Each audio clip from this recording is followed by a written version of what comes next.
Good evening, dear Myrmidons. How is it going? I talk, cat talks.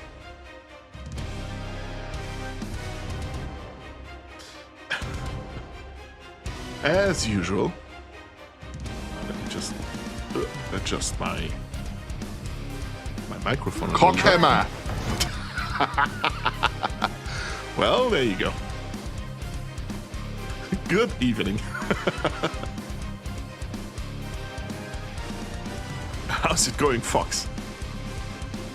I'm first day. Yeah, you are. You didn't get your daily redeem, though. I had a good day. That's good. It's very good.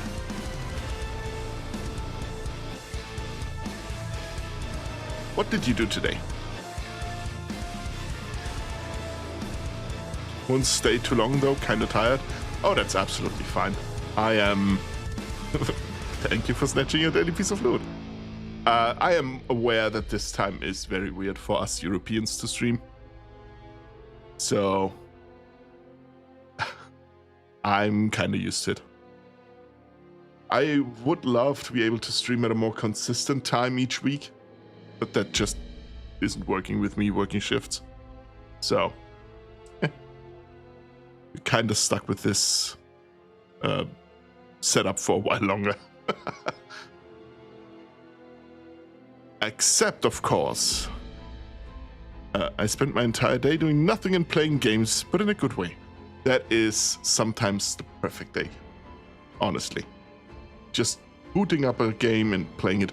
That was the first half of my Sunday before I got to work.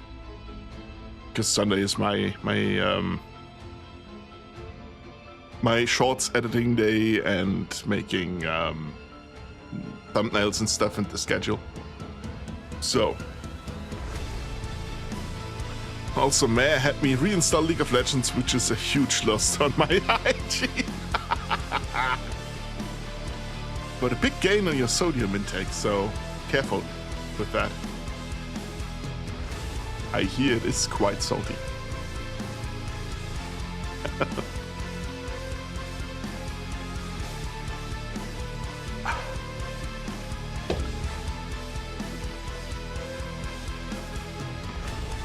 Yeah. Today, or this week entirely, should be a very productive one in terms of game progression. I'm 90% sure we get to finish the chapter, or at least start the last dungeon in this chapter today. On Wednesday, I'm also pretty sure we get to finish Monster Hunter Stories 3, which is also very good. And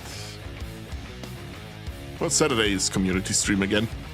I'm kind of gravitating a little bit more to Warframe, as in just preparation for the update later this year and stuff. But it's not set in stone yet. So if we decide to play anything else, I'm not going to be mad at either.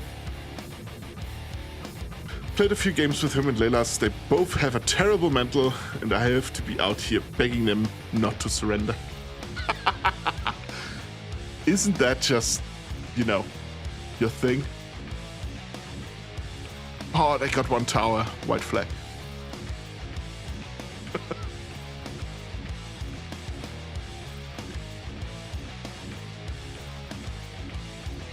Although I don't know,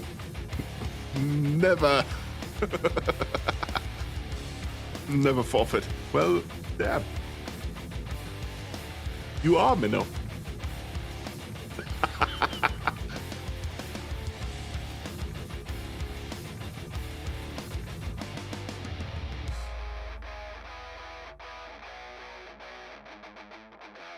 Cat wants to talk. I'm not beating the allegations. You don't. I kind of think we should... you should redo that duel every so often, in case you can reclaim the original.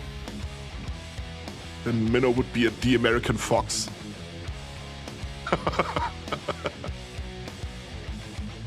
That would be sick. I can just picture Minnow trying to speak in a French accent. It would be awesome.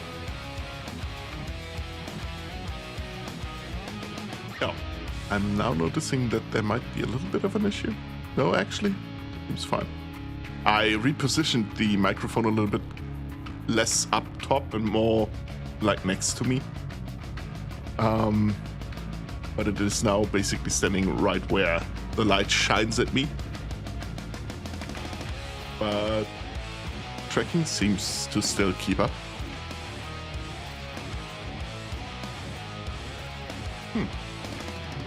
Maybe it's not that bad of a situation. I could slide the light a little bit more in this direction. Okay. We're in a Schrödinger's original situation. We're both it at the same time. Oh, that. Sick.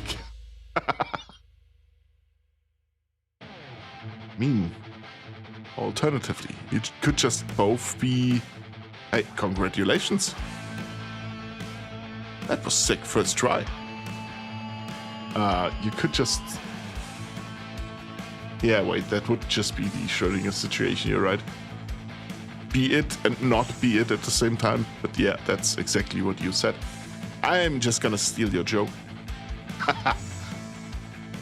Let me start Pathfinder.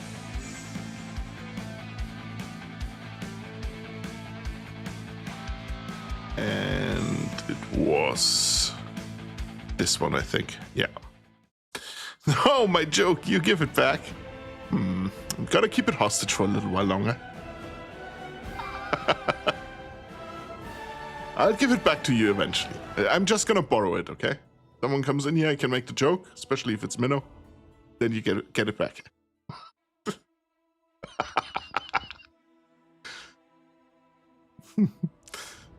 It's like the good old ASDF movie, I Got Your Nose bit. Oh my god, he's got a nose. As long as you give credit. Okay, because it's you.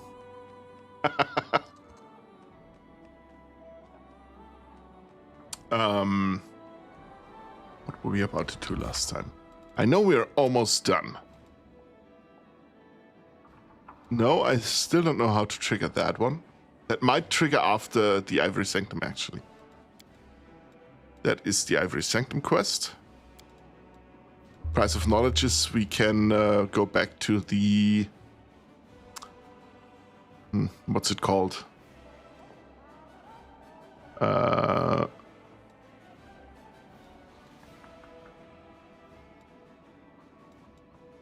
Not finding where... when I see it on a map, I know which one it is. Winter Sun? Winter Sun.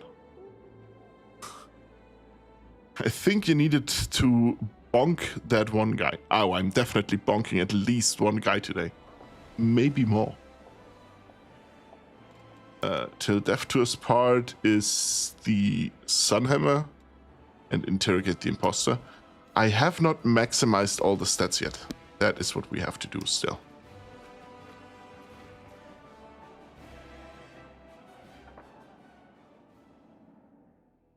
It's still funny that Amber just prayed to demon lords in hopes they will stop being evil. That is pretty sick. Oh, decrease. I can do none of those. Yeah. I think I'm just gonna skip a day, so one of them gets done. Close. Enchanting the unholy symbol. That's an axe. That's also an axe. Oh, all of them are an axe. Okay. I think the last one is the better one because the higher critical range. That one is corrosive and corrosive burst, which is sick. That one is a radiant weapon and is dispelling people on a critical hit. Also sick. They all have sick names. Oh, it's Pathfinder. They have to have sick names. The executioner of evil. And the Scorpion's Kiss, because it's acid. Lol. Or the Grave Singer. Such epic names. Funny thing is, it's just a +2 weapon. They go up to +5. So, just for the enhancement quality, it is by far not the best. Just sounds like an endgame weapon, but you get it on a level 10 quest. Once per round, whenever the wielder of this +2 weapon is paralyzed, staggered, stunned, petrified, or entangled, they suffer the weapon's damage and immediately remove the effect. The weapon also has an 18 to 20 critical threat range. Now, just for the critical threat range, that would be a really good weapon for Wenduak.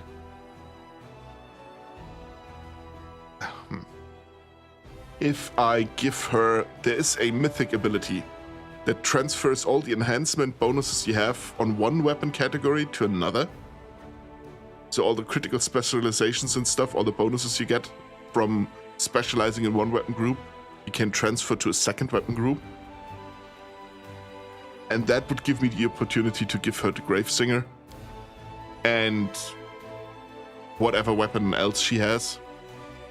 That's a case of a level 10 Demon King Sword that's worse than a level 11 Wooden Fork. Yeah. Basically. See, regular great axes have 19 to 20, which is already pretty decent. Most weapons have 20. Hey, let's stop. Scratching the floor. I have exactly one room in my flat that has a carpet. Incorrect, 2. The bedroom, but that's a cat-free zone. That's the only room they have access to that has a carpet, and for whatever reason they love to scratch it. They have a scratching post, but oh hey, Draugr, greetings. Hello, how's it going?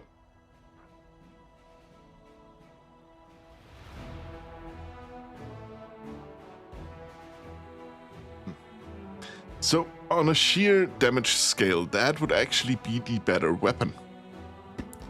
The Fortitude save DC 17 is irrelevant. The enemies would have to roll a 1, because many of the stronger enemies have a higher bonus than 17 already. I played Payday 2 with the bots. Oh, I'm so sorry. I think at that point you're better off just playing with randoms. I honestly believe that. Except if you do something you can stealth, and actually stealth it. And the bots are okay, they're just there. Never in my life have I ever wanted to choke the life out of a digital being. You played Warframe. What about Ballas?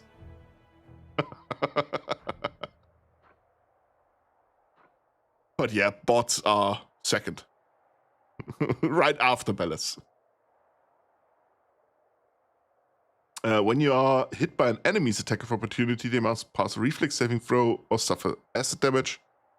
The corrosive burst is the ball ass is not throwing my fucking heist. Well, he kind of is.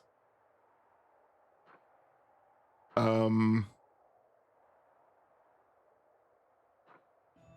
so the corrosive burst is the funny thing. You just, anytime you hit stuff, you do 1d6 acid damage. That's just a regular enchantment. But on a critical hit, there's an explosion that deals... Does it harm the wielder? Is there a range somewhere? I thought it was a ranged thing. Does additional acid damage, deals 1d10 point of acid damage on a successful critical hit. The weapon's critical hit multiplier is ×3 at 2d10. All great axes have ×3, so that's pretty sick already.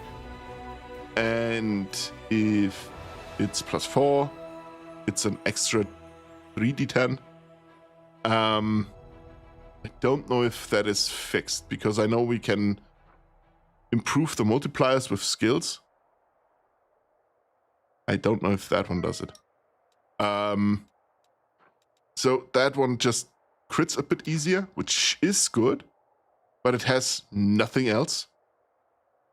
Aside from, you know, once around not being paralyzed or staggered or something. The temper in the Executioner of Evil has... It's just a radiant weapon, and dispels, potentially dispels stuff, which isn't that good because it doesn't have a great modifier. So I'm gonna go with the Scorpion's Kiss. Start event. Hardening weapons using poison is an ancient tradition of ill repute, popular amongst assassins. Such treatment imbued the blade with a vicious spirit of revenge, hungry to punish any mistakes its opponent might make. Sweet. We have to... No, that's not what I want. Nope. Can we not level up? Wait. Development is... Economy, there we go. No. Rank up? Oh, there we go. That's it. Financing a crusade is a costly process, and the diplomatic council has to come up with new tricks to preserve the friendship of countries and nobilities sponsoring the commander's army. That is important. What else can we do? Nothing. Skip a day just so it gets resolved. Generous recruiters, numbers of available mercenary units increases by 1. Sick. And strengthening the diplomatic council. I can switch to campaign. Yeah, there we go. Because it said there was a demon army approaching over here. We can just take that army and bolster it up. Nope. Are the Sent clerics good? Don't think so. You can go, but we have another one. Nope. Can you recruit stuff? Can, but nothing in there is for this army.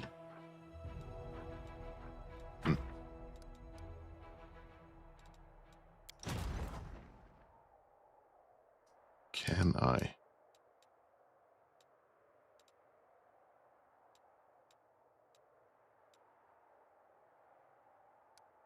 I think we might have to travel back with the main army.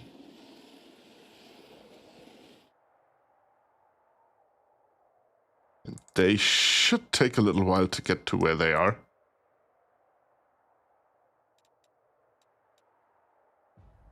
Should, being the operative word. Decrease all events. New allies. Okay, headquarters.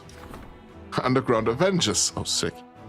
The Sand Clerics are just some normal guys who throw pocket sand at people and call it a divine intervention. Yeah, is that not what it is?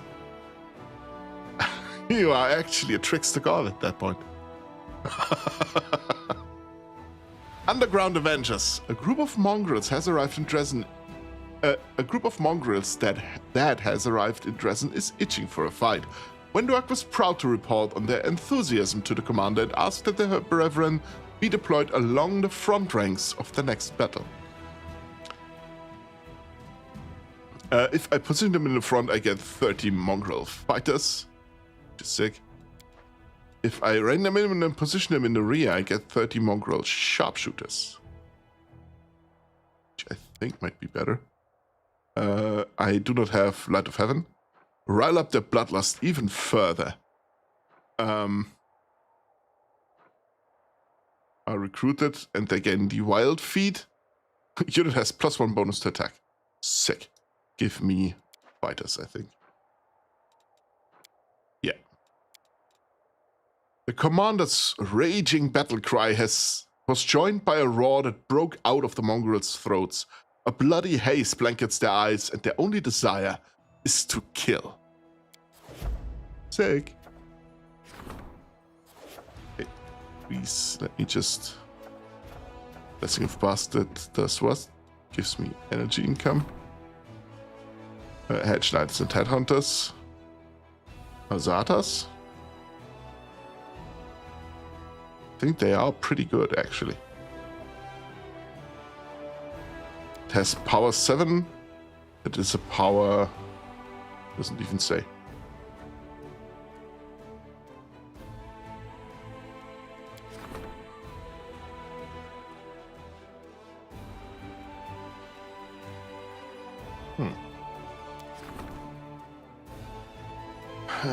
Bodish or Heavy Pick, I don't use either. Congratulations. Oh, I win. What did I win? I win? Fox won, not me. That's not how that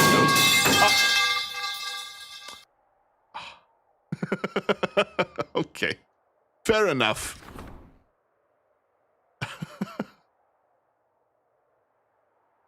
I can still make the bandit mail of dope. Ferocity. God damn it. What's going on? Why is there an echo in here? I didn't know. Can someone patch the reverb? No, audio issues again.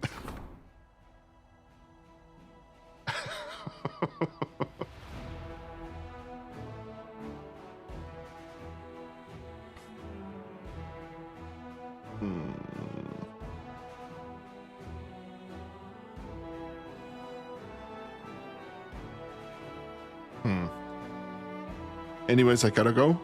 Have fun, Draugr. The depths of Earth have long abandoned the game. It is true. You're dueling? Why? What did you do? Why would you do this? Stay good. 3 times a day, deceased, alive, or okay. Against the wielder, enemy in it. No, that's not good. I fight you and then I go to sleep. Yeah, you should. Thank you for stopping by, Draugr. I really appreciate it. Critical hit with any bow. No. Lands a melee touch attack.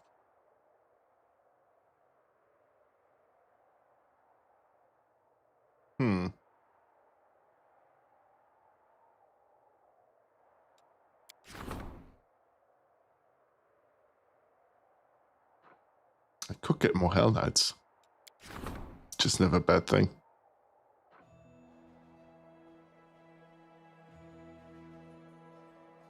Whenever you cast a grease spell, all creatures in the affected area must pass a reflex saving throw or suffer 5d6 acid damage. Funny. I'm dead. The 6 duels lose. I cannot believe this. Did you unequip your weapons or something? I don't know. Does this work? I have no idea. Voices of the Faceless. Cast Ear-Piercing Scream. No. The Belt. The Faceless. Grants an enhancement bonus of 2 to Constitution. Whenever it's attacked. No. To Strength whenever the wearer is mounted. And they or their mount confirms a critical hit against an enemy. That enemy is afflicted with the exploding head effect for 1d3 rounds. Under this effect, the creature starts to hear loud noises, suffering -2 penalty to attack and damage rolls and AC. None of that is good. Good night, Draugr. Breaking news. Local French old man goes to bed after brutally killing someone in the streets. More at 10. Good night, Draugr. Thanks for stopping by.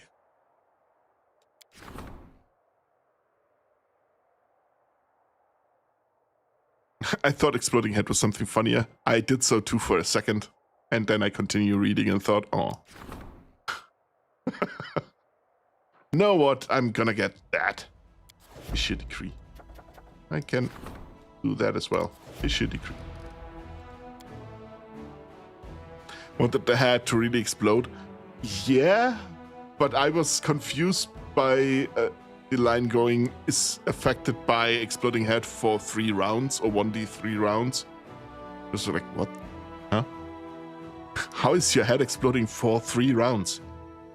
That's not how this works.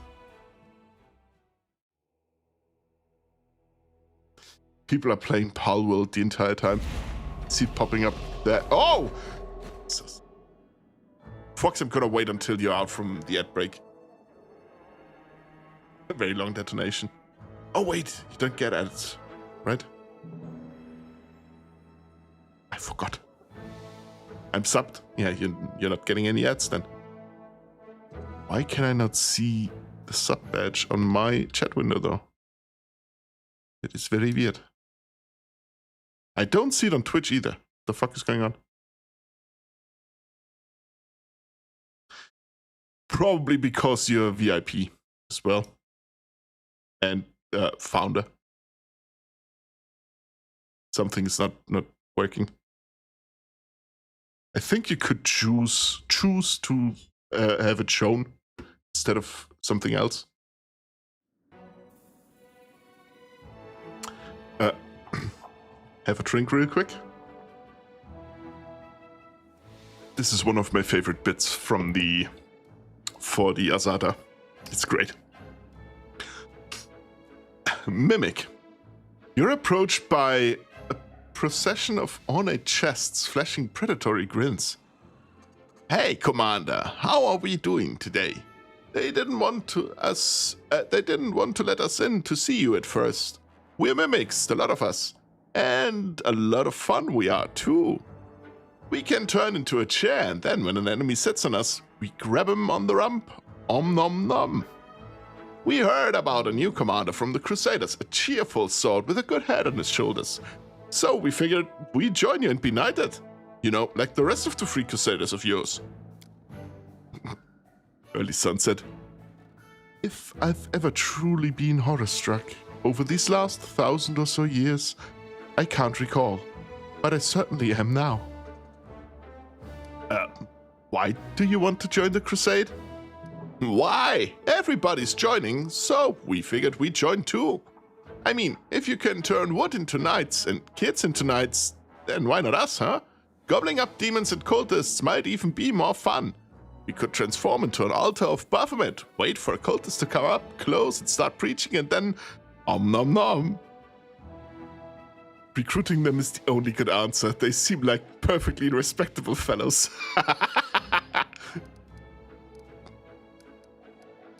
Perfect. Consider yourselves enlisted. I'll dub the Sir Wardrobe, Sir Footstool, and Sir Cultist's bed.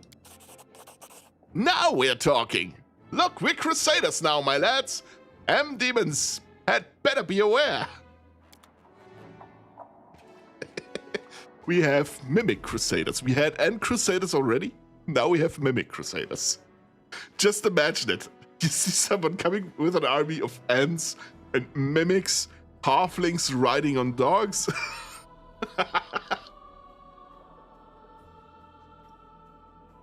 It's sick. And that is one of the fun aspects of this whole om nom nom, exactly. Of this whole crusade management business. Don't forget the Triceratops too. Yeah, but that's just a mount. That's not even that weird for Pathfinder. There is megafauna. Just depends on where you are.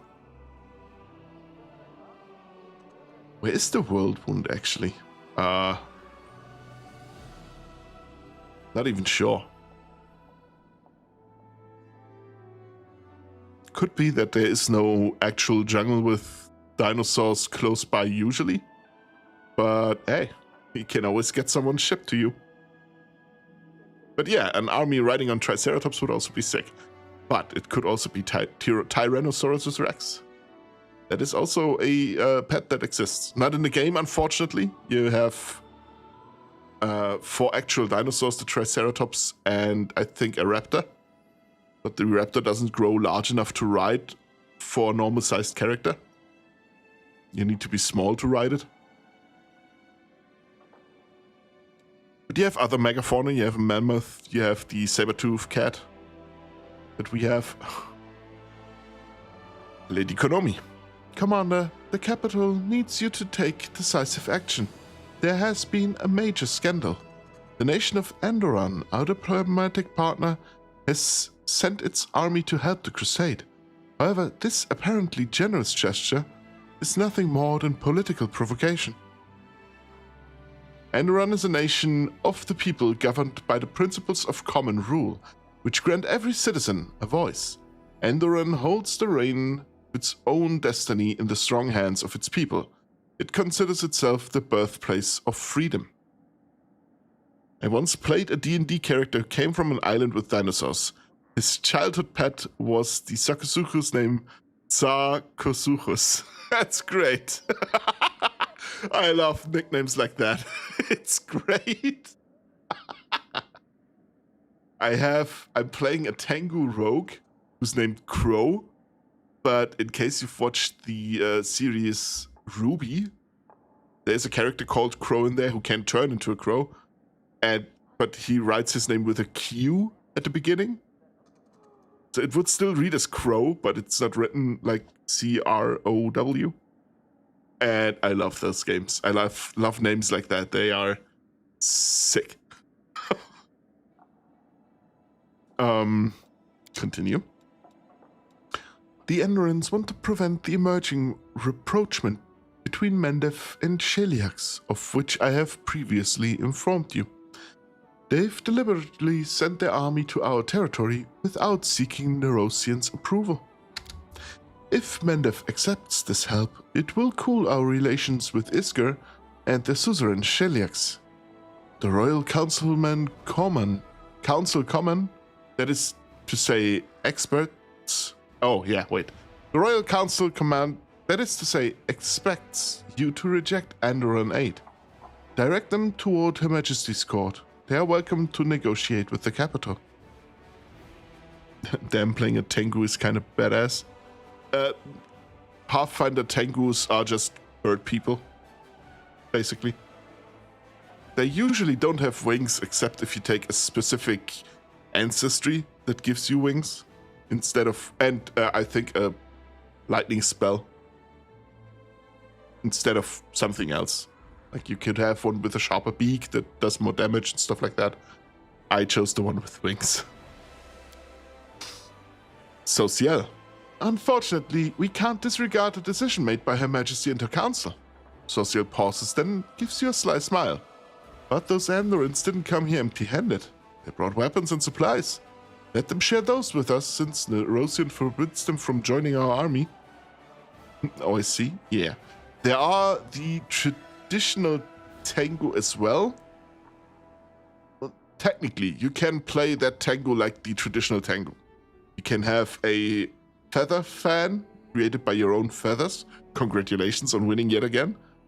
And I think there's a kind of fighting style you can get where you hop on one leg the entire time. That is also possible with those Tengus. It's just not all listed. But they have Japanese armor. They're trained with katanas and stuff. More like Karasu Tengus than classic Tengus if we stick to Japanese folklore then. Could be. I'm not familiar with Karasu Tengus though.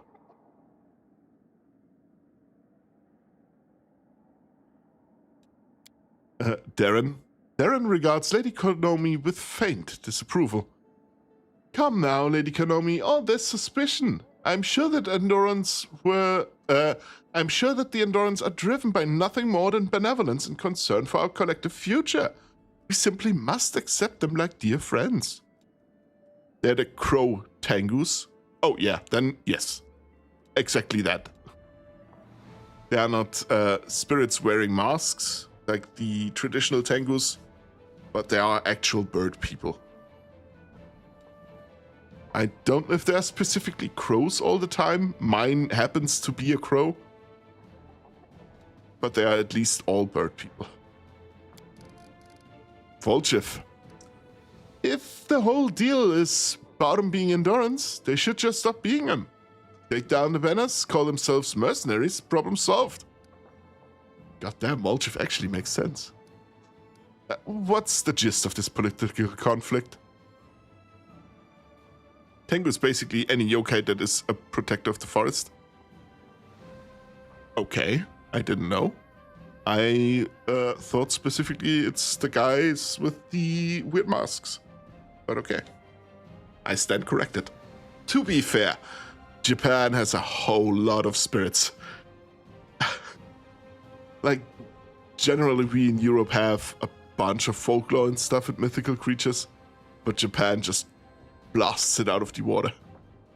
They're masked with long noses too, exactly, yeah. Lady Konomi.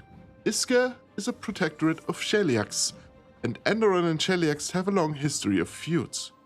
For the Endurance, the highest values are freedom and equality, and for the Sheliaxians, it's order and hierarchy. It's as if the two countries were made to be at odds. The fact that they are both allied with Mendev doesn't stop them from settling scores at any opportunity. So I have a personal grudge against Sheliaks, because they're all devil worshippers. And not the fun kind. They also hunt pirates. And in the Friday campaign, we play as pirates. And one of our biggest enemies are Sheliaks, that regularly send pirate hunters into the... not even sure what the archipelago is called where we play. But yokai are fairly often masked. True. Yeah, you're right. Many of them have masks. Which is also why the samurai armor, especially the higher ones, had the masked helmets to invoke that fear in the enemies. Oni masks, I think it's called.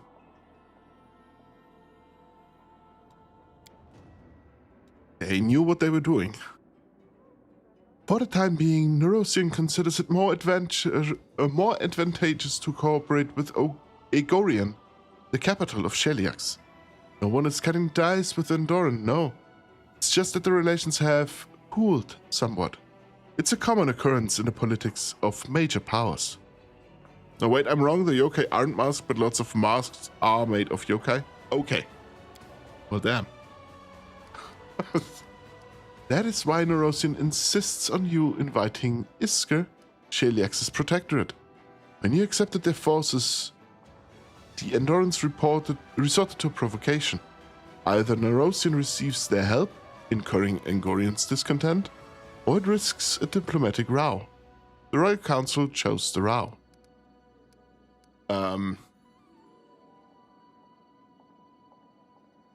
What do we get from the Endurance?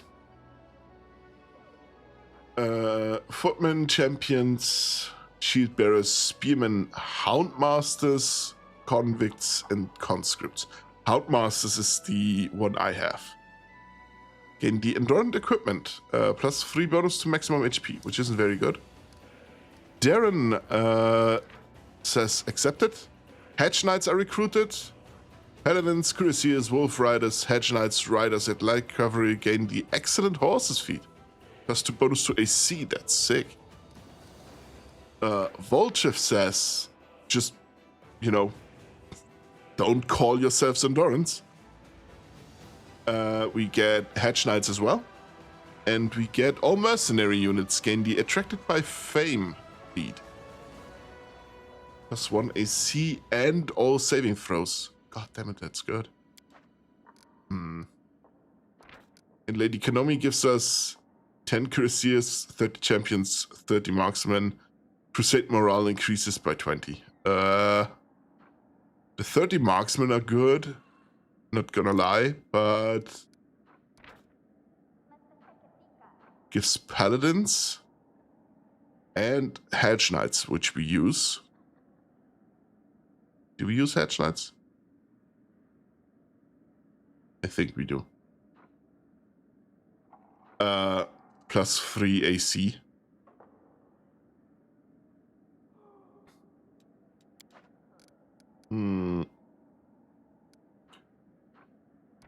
Power to all mercenary units. +1 AC and saving throws. I'm gonna go with that one. Honzen sounds nice. Yeah. But either 3 AC for 2 of my units or 1 AC for basically all but 2 in my main army. Commander, you have already demonstrated your defiance of the Royal Council. Do not cross the line that separates defiance from an open attack on Mendev's interest. The Royal Council will not forgive you for it. Is that a threat? Merely a warning. Your actions, on the other hand, are indeed threatening to Mendev. Her Majesty has entrusted her kingdom to the Royal Council. It is their duty to oppose those who hurt their interests. By turning them against you, you leave them no choice but to start hurting you. You know what? The decision has been made, and it's final. Lady Konomi's hand twitches in frustration. There will be consequences. Severe and unpleasant consequences. Old Chief, always nice to screw over some coxcombs from the capital, and as a bonus, get our hands on the biggest mercenary army in all of Avestan. That will be all. I hope you are all pleased with the work of the Diplomatic Council. I doubt that the capital will henceforth be inclined to involve you in matters of politics, Commander. You may give your demon war your undivided attention. Thank you. That was the intention. Why am I getting roped into politics? I hate this. I'm just here to kill demons. But that just completed the quest. We now have officially maxed our crusade stats as far as we can in this chapter. And we can go first to the prison.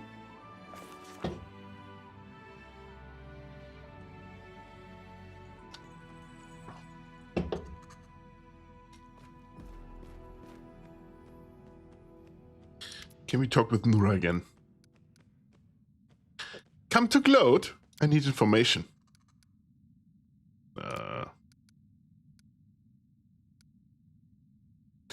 You are free. Go wherever you want. Seriously? You're going to let me go?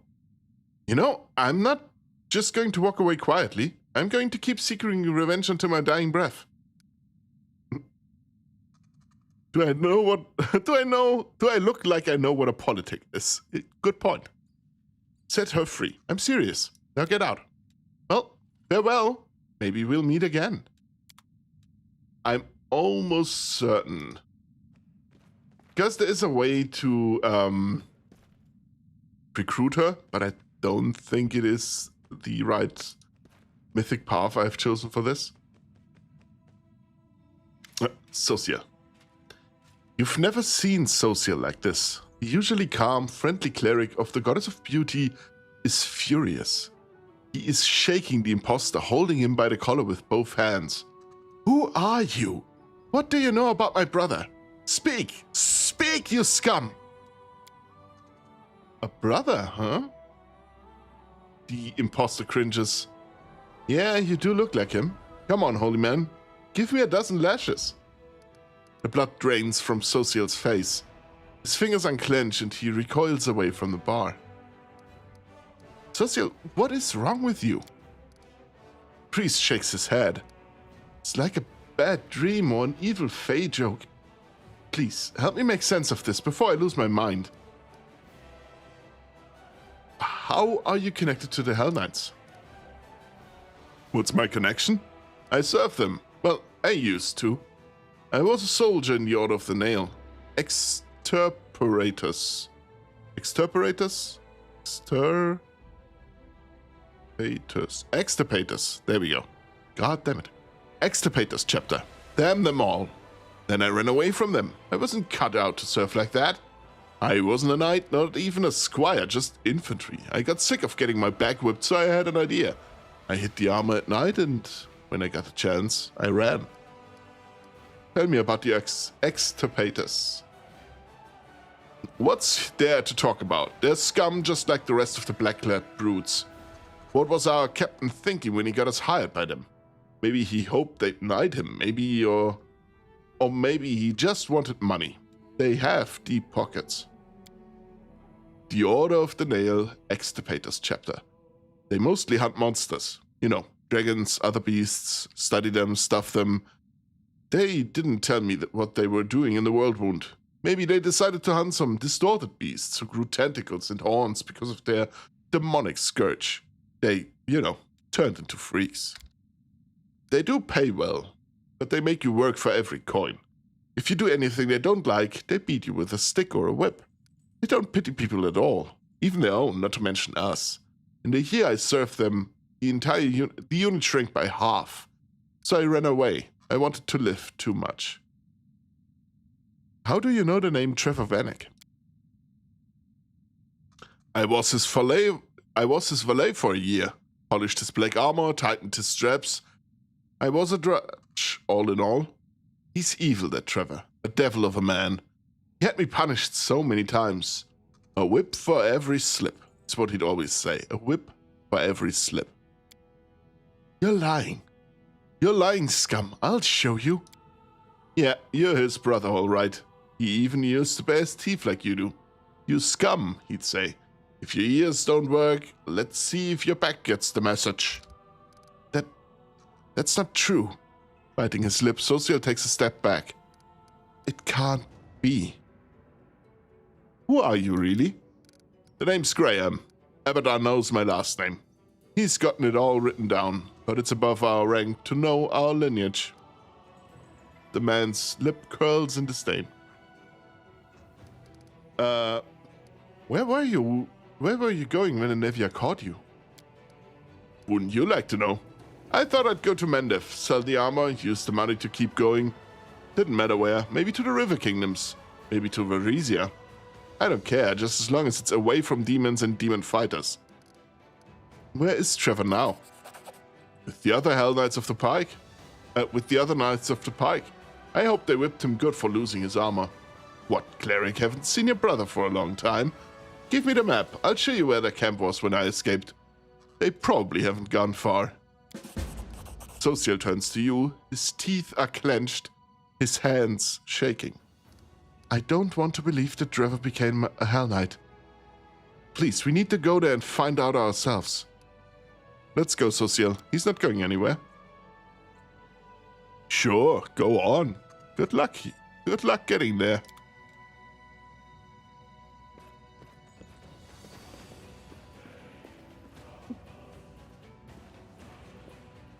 There's the... Oh. There's the door.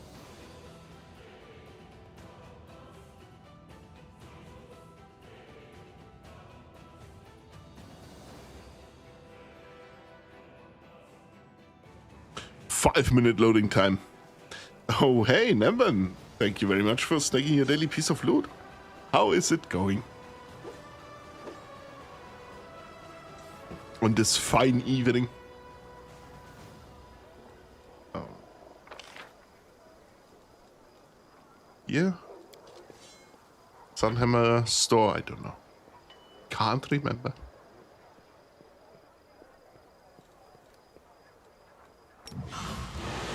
Yeah, casted spell. I need you to move, buddy. Just chillin'. That's good. Just chillin' is good. You Disney princess, you.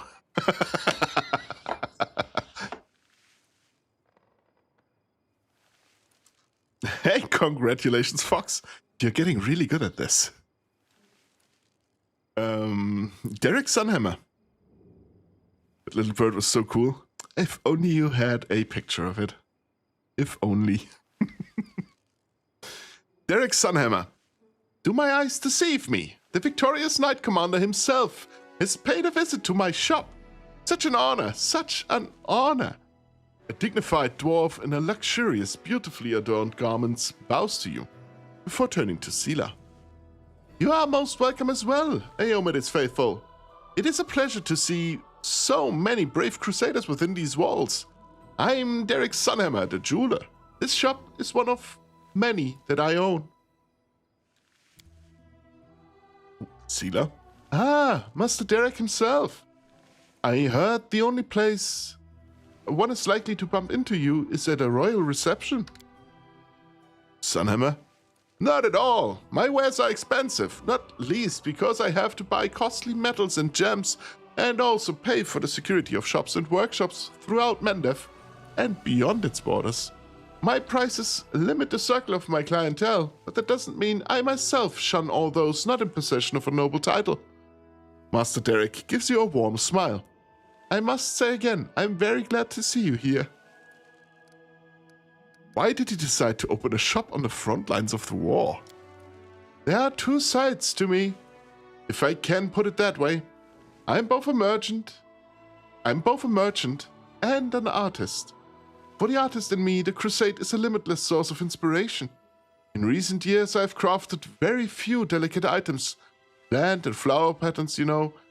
My current preference is for heavier, larger jewelry, dark metal, expressive gems in cool colors, everything that reminds me of steel armor, the calming weight of a shield in your hand, the clashing of weapons.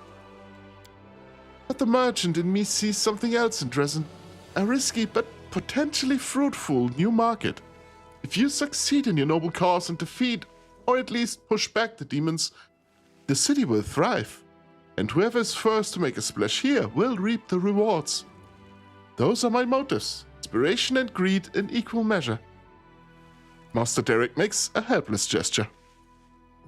Should buy a necklace so you can slay while you bonk people. Yo!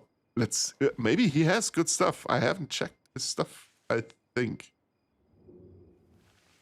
I didn't buy from him. I checked his stuff on the golem. Maybe he has a different stock. But we're here for Sela, actually. She asked me to go with her. Sela wants to talk to you about something. You have my full attention. The dwarf strokes his beard. Sela? It's simple, Master. You might remember that a while ago Sir Alan of the Houndhearts ordered a ring from you. A silvery ring with a blue-green gem. I would like to buy something similar, but I only have this much money. Sela shows him her coin purse. If what Sela is offering is not enough, I will help. Come on, Kain. Sela is embarrassed. I only invited you along for advice. I can handle the expensive myself. Sunhammer. Oh, I would advise you to not reject the commander's help out of hand. With his participation, I can offer you something truly special that fits your description perfectly. A ring with a blue-green gem just as you've described. This is one of my latest creations, and I'm very proud of it. Alas, your own funds, my dear, are only enough for my plainest ring, and the gem in it is not the right color. At 1,000 gold coins, we need the very best. Sela sends you a grateful look. And I did a good action. See, I'm a good person. I try to be. I hate playing evil in games because it makes me feel bad. Just like genuinely bad. Mass Effect might be the exception, because even if you play as a dick, you are still kind of good. Same, yeah. There are... occasionally. Now you kill her and steal the ring. It's so hard for me to pick evil options in choice-based games. Yes, I like to be good. I like to be a little bit chaotic and freedom-loving, but also good to people. That doesn't mean I have to be accepting of everyone, but most of the time I try to be as good as I can be. Sometimes using or choosing prick options is funny, because you can be a prick to a prick. But like this, it's 1,000 gold. I don't care. Tried to play evil in Baldur's Gate 3 and just ended up stopping because I hate it myself. Oh yeah, that's a perfect game for it to not be good. Funny if you just want to turn off your brain and just slay. But if you try to actually enjoy the story, not good. The evil paths in Pathfinder are actually funny. You can play as a lich. You just resurrect people you kill. Have to work for you. It's an evil choice, but it's funny because it's pragmatic evil. Just evil for Not evil for evil's sake, but evil for the sake of beating the demons that are the big bad guys. But in the process, you kind of turn the country into a undead country with you as the leader. Oops. Oh, ad break. Ad break is a good idea. I want to stretch my legs anyway. Be right back.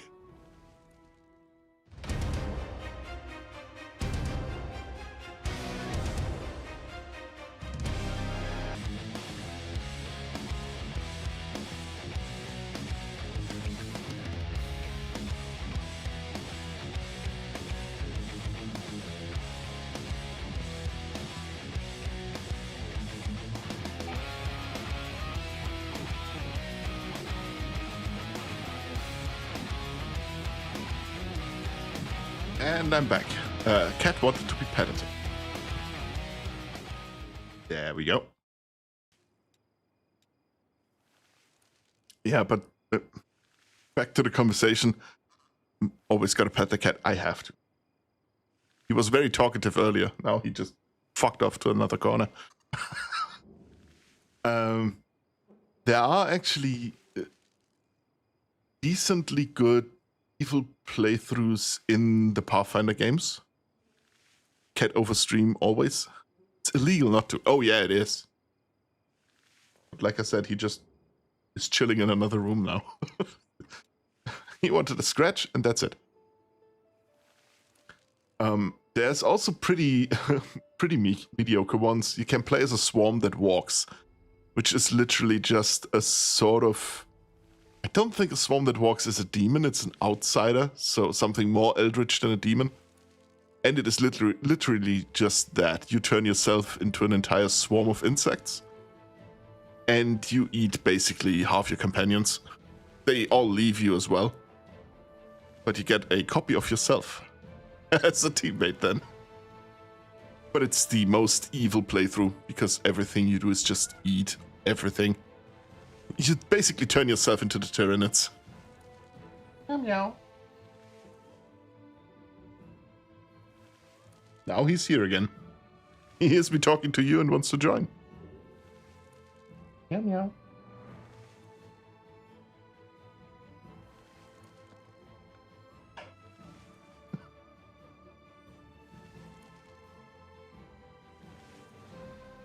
To be fair, in the first game in Kingmaker, you couldn't really play that evil. You could still make questionable choices. For example, you could have undead city guards, but it was done in a very environmentally friendly way. Like, people could sign a waiver that their corpse gets used as basically... well, a guard after their death, but their descendants get money. Like, you still pay them, even though they are undead, but their descendants get the money. So it was very environmentally friendly, like just recycling basically at that point. It's still an undead guy guarding your city, but he chose to be here. And his descendants get money, so... Yippee, I get to have more of myself and less of others. Perfect for me who just loves myself so much. Basically. It is a really evil playthrough. It's well done for what it is. It just isn't much fun because you don't have a party that banters.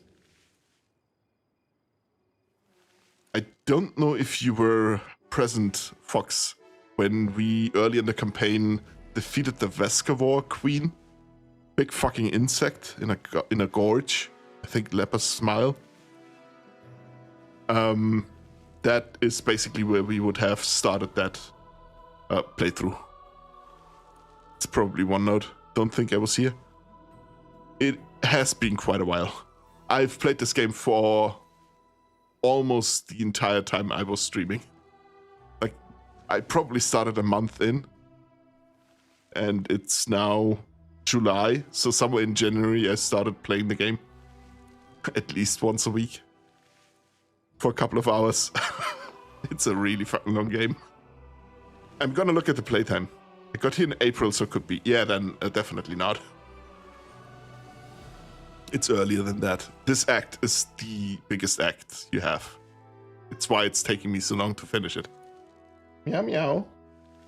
Master Derek lowers his head respectfully and retrieves a box from the back of his belt. From the back on his belt, opening it to reveal an exquisite ring with a glittering blue-green jewel. He lets the light play on the gem's facets, then places the box in Sila's hands. This is a special item, and I'm glad to see it go to someone as worthy as yourself. For how could the commander's friend be anything but? May it bring good fortune to its owner. Now, if you'll excuse me, I don't usually make sales in my own shops. I have golems for that. Besides, I prefer spending my time at my workshop, not behind the counter. But I was glad to serve you, Commander, and your valiant companion. All the best. He's a true businessman. He knows how to do business. Just butter up to the commander of the fort. Congratulations. Took you 2 tries this time. Well, that's that done. Sila stows the ring box.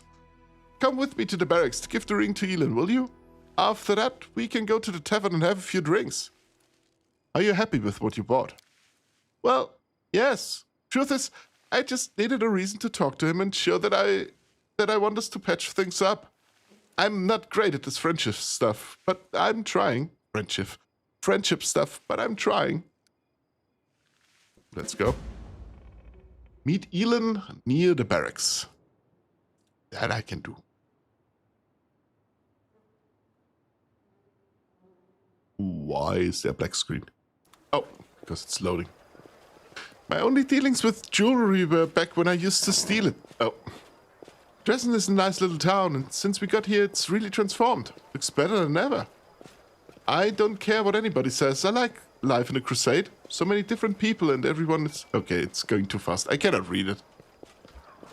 It's just too fast.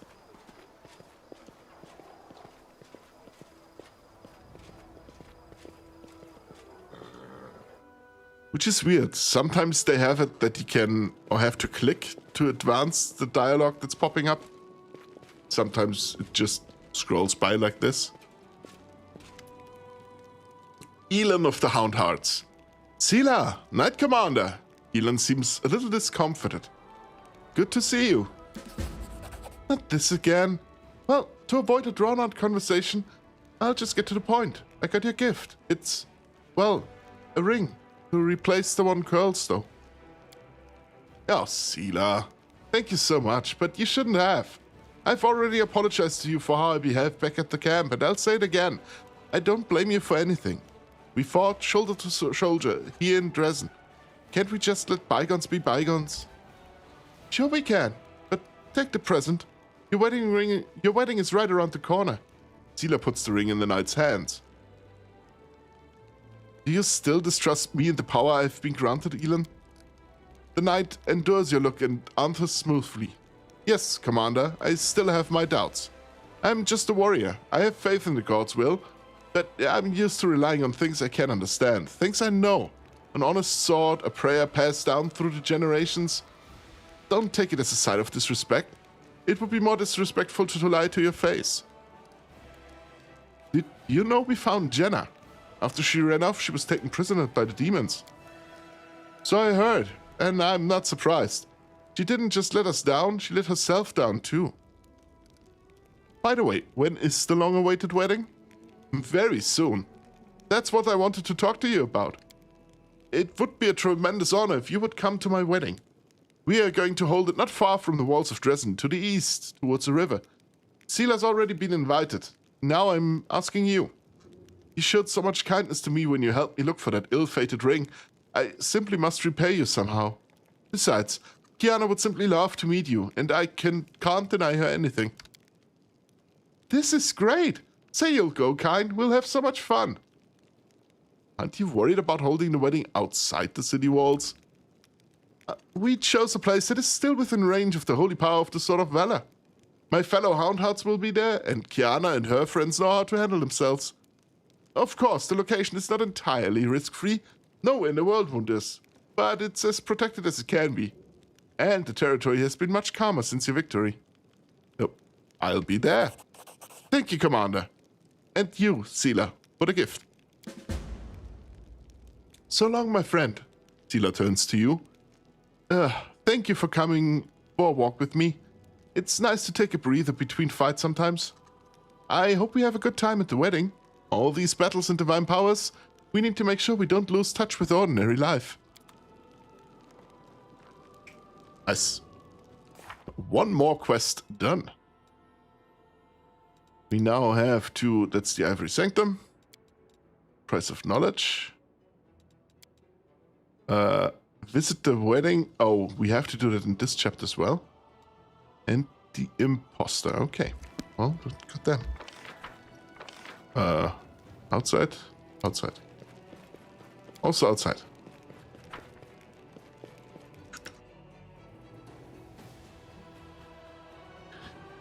I really want to get to the last dungeon this stream for this chapter.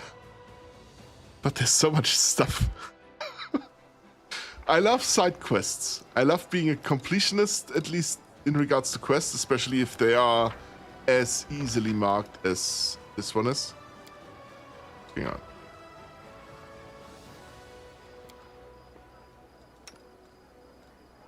Oh, I'm on that platform and I can't get down from here. I have to take the long way. Right. Oh, loot. A book. The Adventures of Brim the Crusader by Nels Caramir. Yeah. Here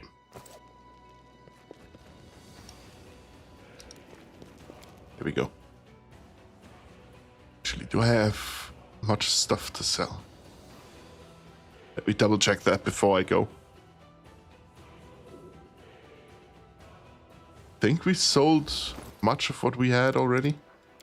Yeah, I'm not overburdened.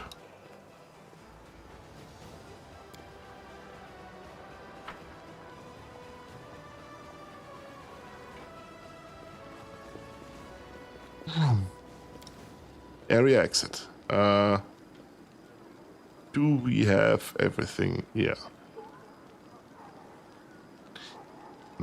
If we want to go to the Hound Hearts camp first, I have to take Social with me. So I'm gonna throw a Ruchelet out for a little bit.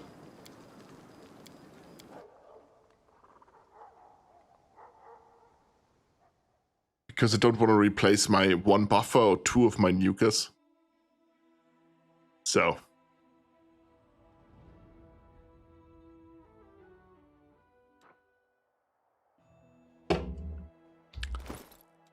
I have to level up Social though.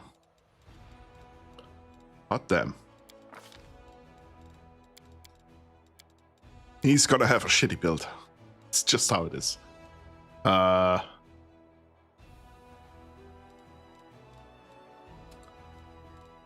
we give him combat casting? Sure, why not?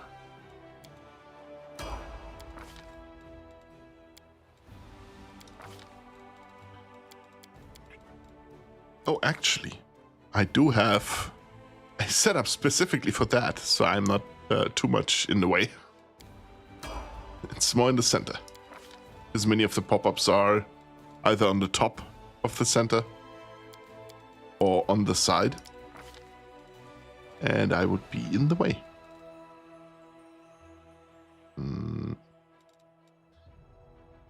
Improved channel, that's always good.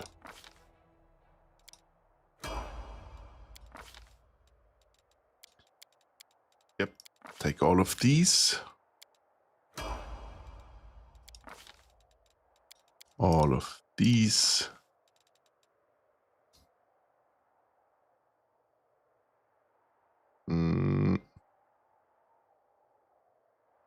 Spell pen.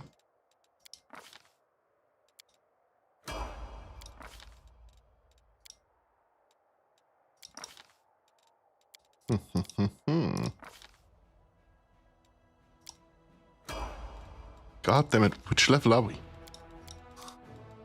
13 or 14? Greater spell pen. Oh! Who's getting bombed? Oh no! Fox, don't do it. You have so much to live for.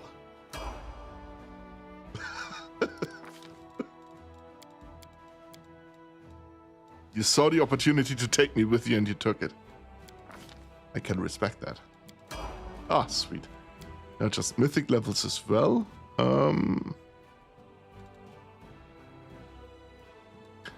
Mythic channeling. No, that's charisma. Spell pen.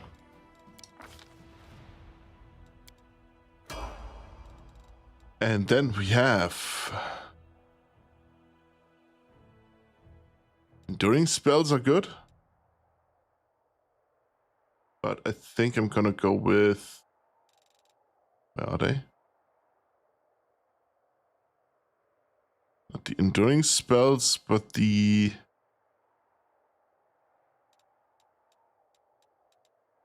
improved abundant casting, which gives us more spell slots.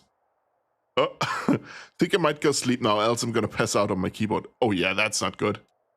Have a good night, Fox, and thank you for being here. I hope tomorrow will be just as good a day as today was. Maybe with a little bit less League of Legends, but hey. Have a nice rest of the stream. Thank you very much, I will.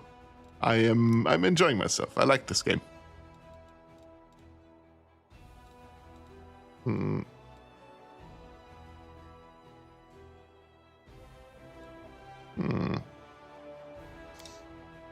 Sorcerer's Reflexes isn't bad. Gives me the opportunity to just cast the spell immediately.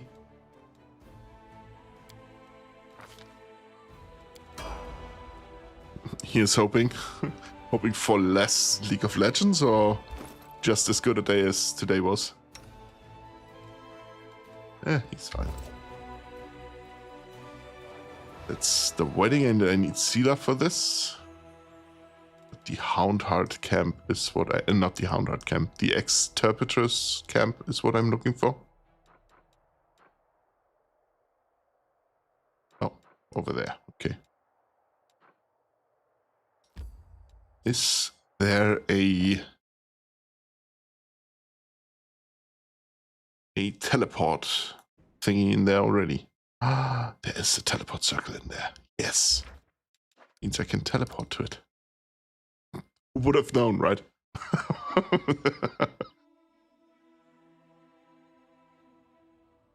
Okay, I have to figure out where to.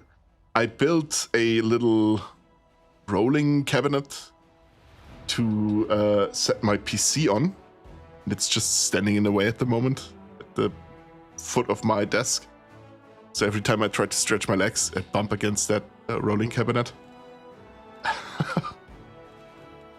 Teleport to Lens of Yathwatch. Here we go.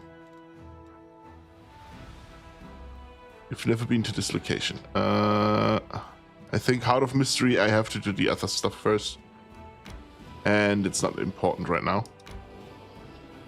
I'm gonna take that with me.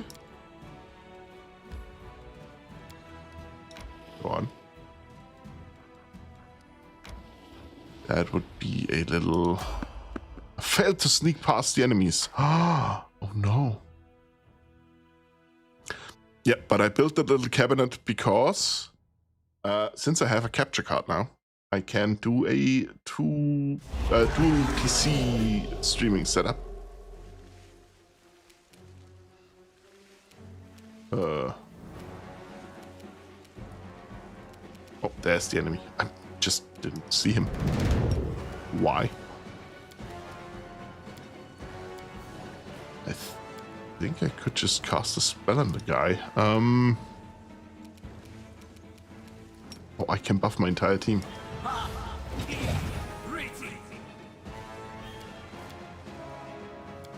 Sick. And be a nuisance to that guy. You have to mount up first, or you do anything else. Ivo, however, can just bite that guy. Ah. You can immediately do a flying attack. Grab him. Oh! Got down. Sweet. Ulbrich can also... well, actually just attack him and kill the guy. Ah, if he wouldn't miss 2 of his spells. But hey. I'll remove this obstacle. Sweet. Good job. Rely on me. Sila, mount up.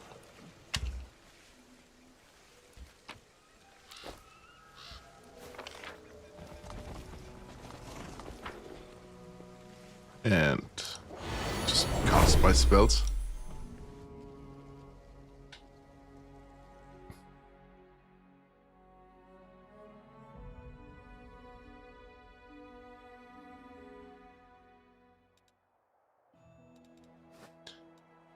Does our big army have movement points? No, it doesn't. Oh. They work together. There you go.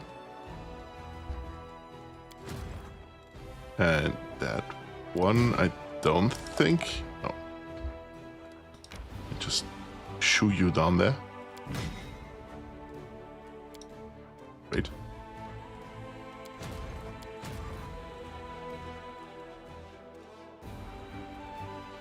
Can I hire new troops now? Can, but not for you. Okay. That means I can go. Can shoo them upwards. Can hire these guys.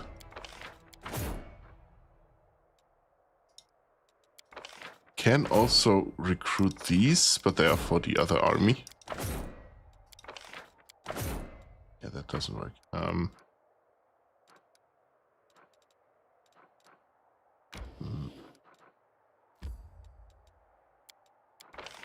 Just hire someone. Recruit all of them. Don't need these. They're bandits, but they have bows. They're getting hired.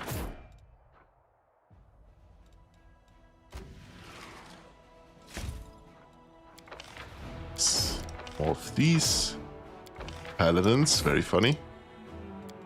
Oh, I can now spend my own hard-earned money to just buy myself the resource I need. That one, however, I can. And I can go downstairs again. You can hire people. These ones, specifically. Search again. No new units. Gee, I don't think I'm getting new units if I bought everyone. Yeah. Doesn't work. Okay. But it also means I can use you to stall until our main army gets here. Think.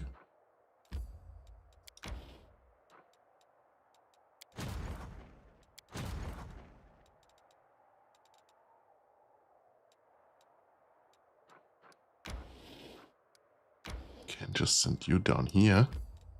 Then recruit these guys.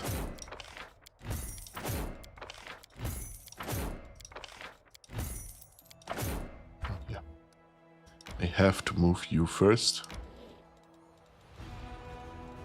Then I can recruit these.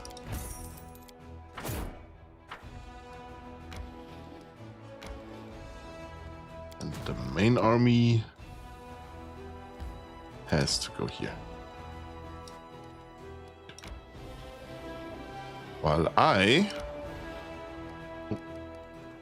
think when they move, yes, our movement points get reset.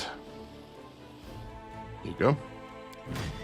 I can throw all of you in here.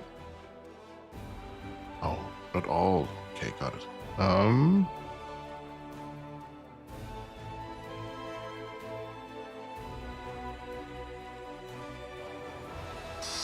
Hmm.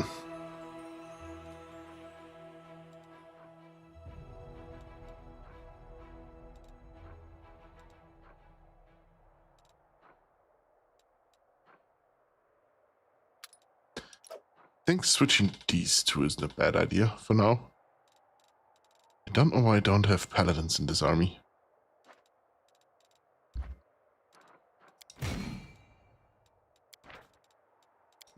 These can all go in here. Those are church gods. Don't answer that, please.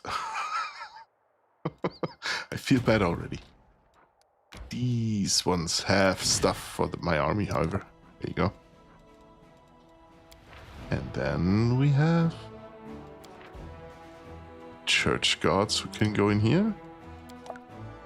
Okay. And that army has the paladins. Okay, got it.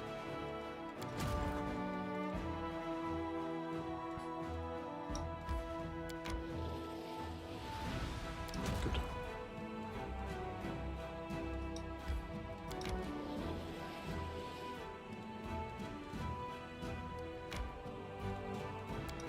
And the main army can just run away. Sweet. Default burrows. Sure, why not? Ad break. Oh boy. I love these storybook bits. Oh, I love them. They're great. I love turning them into shorts. They do terribly in the algorithm, but I love making them because it's like reading a book. Day 9, month of Kuthona, the 12th, year 4715. Iridescent streaks appear in the billowy violet sky above the deserted lands. The streaks are not like an ordinary Golarion rainbow. They look more like oil dropped in water. The sweltering haze in the sky seems to waver along with the streaks. Time and again, one of the commander's party spots some movement out of the corner of their eye and reaches for their weapon, only to immediately realize they were mistaken. The ground underfoot turns a muddy gray, covered in a dense layer of ash expelled by geysers. Curious natural phenomenon, not uncommon in these parts. In the distance, barrows can be seen, appearing only as vague piles of rock in the haze. The wind whips clouds of ash into the faces of the commander and his party. Along with the ash, the wind ushers in ragged gray clouds that shroud the sky. A giant eye of cloud unblinkingly watches the commander and his party from above. One can only imagine how insignificant the creatures struggling across the land must seem from such a height. In a break in the clouds, the white of the sky's eye pulses, ready to burst like a boil. The dark cloud of the pupil grows blacker still. The commander decides to...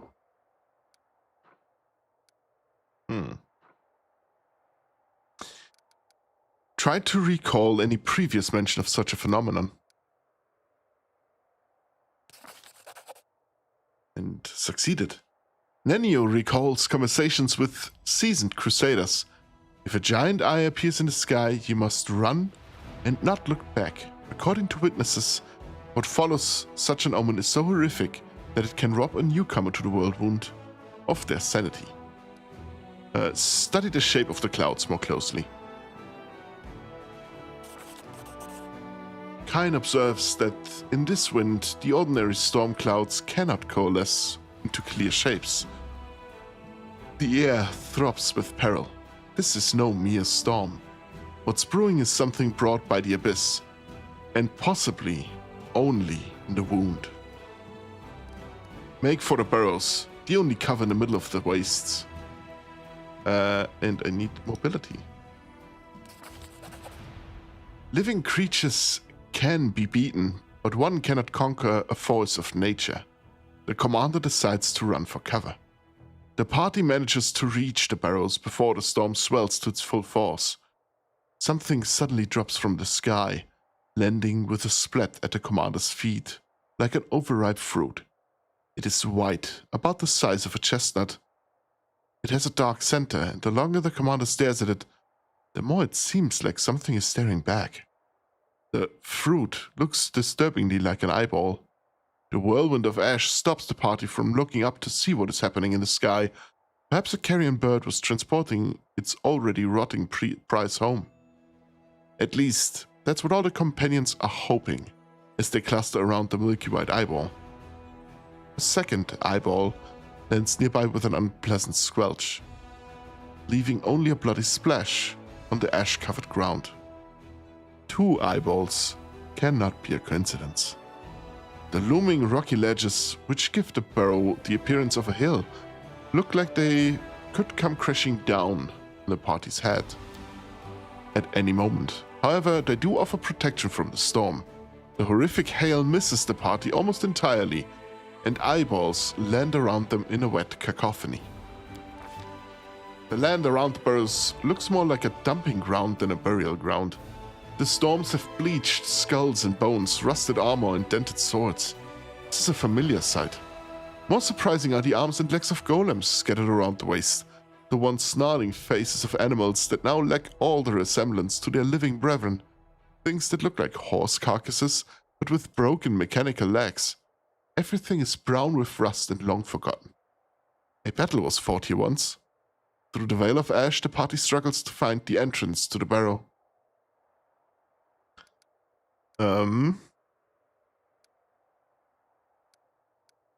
We can focus on the traces of magic.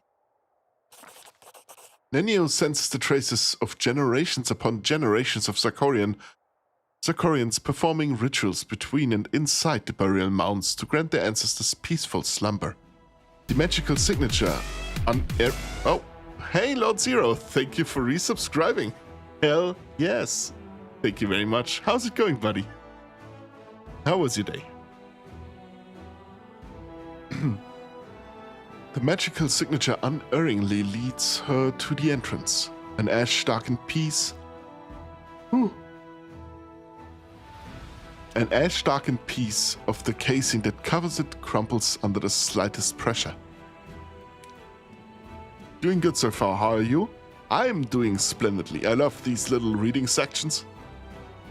So I'm really enjoying myself right now. The mouth of the barrow is cool and smells of damp and dust.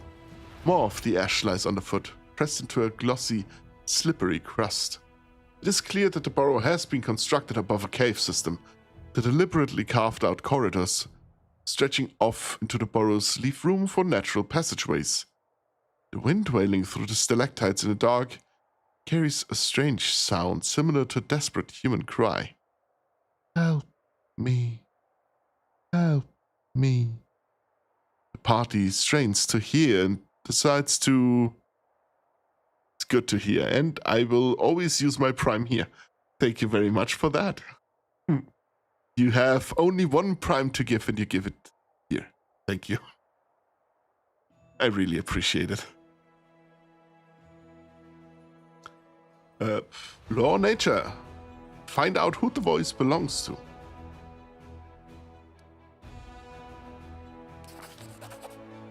The longer Kain listens, the more the voice changes. One moment it sounds like a desperate cry of a child, the next, the piercing, ragged scream of a woman, and next, a birdsong. It cannot be ruled out that he is hearing only what he wants to hear. You know what? Go towards the voice. Kain cannot ignore the cries for help. Thank you for snagging a daily piece of loot. It's 57, holy shit. Kain cannot ignore the cries for help, and the party rushes towards the sound, frequently looking around for enemies or traps. A strange thing. The closer they get to the voice... The closer they get to the voice, the less distinct the pleas become, blurring into the grinding screeches of a rusty mechanism. You're welcome, thank you.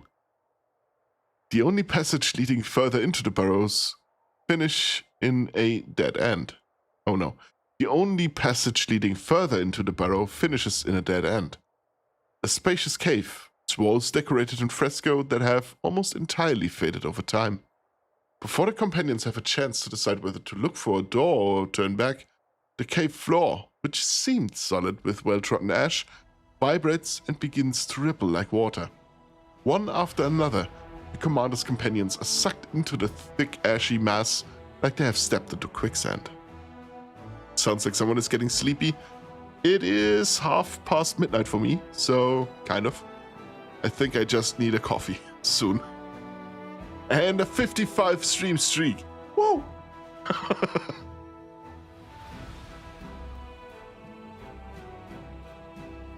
Those are numbers. They're high. I've never reached a 55 stream streak anywhere.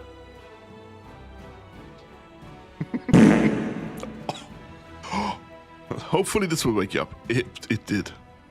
Yeah, I'm smelling it. Okay, yeah, that's making me awake. Ooh. Ooh. The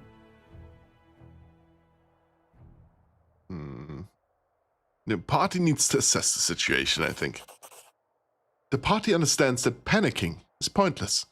Assessing the situation and formulating a plan of action is much more useful.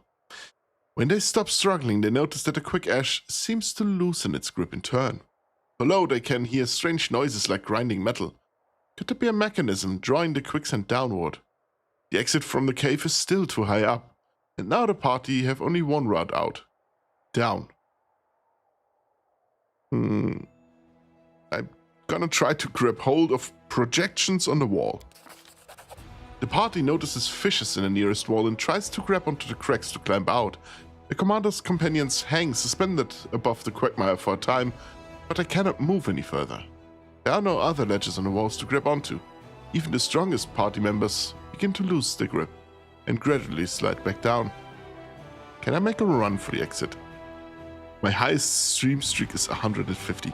That's almost half a year. Is it still going? Because that's impressive. Like almost half a year in watched days. Yeah, sick. That is sick. You're my role model. The party makes a run for the exit. And I failed. The party tries to run toward the exit, but they are stuck fast. First up to their knees, then up to their chests, then their necks. Soon the ash will cover their noses and mouths. And you know who it is with? You told me their name once, I think. I cannot recall it. Oh, it is with Cross, really? I thought it was the other streamer you liked. But hot damn. 150 with Cross, that's sick. She deserves it though, honestly. The Quagmire's grip seems to suddenly vanish. Commander realizes he is in freefall, but it's too late to do anything. He has no time to brace himself. It's only a spear sticking out of the dark that ironically saves him from certain death. It rips through his clothes, drawing blood and leaving him suspended in midair. Suddenly, everything jolts into action. Dozens of daggers, saws, swords and spears spring out from all sides, whistling through the air, but this is no enemy ambush. The weapons are being brandished by the pistons and loudly scraping gears of a giant mechanism. The spear that saved the commander was so rusted in its piston that it's no longer able to move. The party has found itself in the heart of a giant metal flower growing up out of the ashy quagmire covering the floor. The Uranak, built by the Forges of the Abyss, tries to close its petals, crushing, mashing and cutting its victims to pieces, but years of lying dormant in the darkness have taken their toll.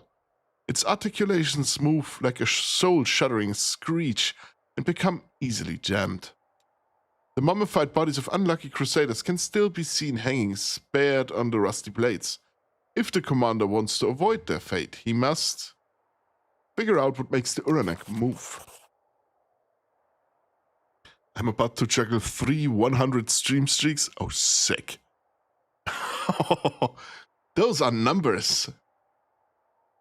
Even a magical mechanism is still a mechanism. From above, the commander has a good view of the Uranak's inner workings.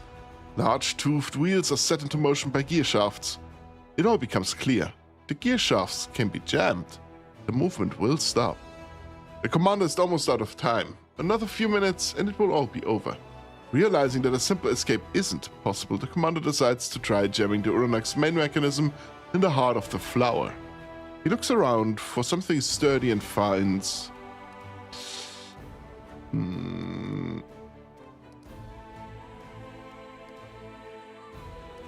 a tower shield on the back of a dead warrior. As she died, the female warrior tried to hide behind the tower shield, but it did not save her. The closing petals pinned her to a shield, furthermore fusing them together as one whole. The commander plants his feet against the shield and pushes, trying to dislodge it, but it doesn't move an inch. A hammer in the hands of a dead paladin. The body of a paladin clutching a warhammer in his hands of bone hangs from one of the Uranak's hammers pointing directly upward. The commander is lucky that this warrior chose to meet his death with weapon in hand. The commander drags the body towards him and grabs the hammer, but the servant of light's grip is still surprisingly strong and refuses to relinquish the weapon. The bone arms are easily snapped from the skeleton's shoulders while still holding the hammer. The commander tosses the lot into the heart of the Uranak. The hammer falls, sparking off the gears and getting stuck between them. With a furious screeching and scrapping, the Uranak tries to grind up the hammer, but it cannot. A tremor travels up the petals. There is a deafening cracking sound and the Uranak stills. Forever. After carefully extracting themselves from the clutches of the broken Uranak, the commander and his body find themselves up to their knees in ashy sludge once more. But this time, it only harmlessly squelches under their feet as they walk. A dark breach yawns before them, and the cry the commander heard at the entrance to the burrow rises up again. Help me. Since there's no other route, the commander decides to pray for the dead crusaders. The commander offers up a prayer, thanking the crusaders who helped their fellow soldiers even in death, and asking for forgiveness for not treating their bodies with the respect they deserve. He feels warmth suffuse him, like the dead truly are with him, and are wishing the party good luck on its onward journey. After all its ordeals, the party finally goes up to the surface and emerges in a small chamber. Pipes protrude from numerous openings dotted all over the walls, and they connect to a small box adorned with Baphomet's symbol. The box cries out, producing high, plaintive noises that, when carried through the pipes, begin to sound something like, "Help me." The commander knows that this is just another demonic mechanism created to lure crusaders into the barrow. He smashes the box, scattering small bolts and gears across the room. Silence reigns. There are no secrets left in this place now. Sweet. Travel! How's that going? Wait a second. I'm gonna hold that 4. And I can enter the camp.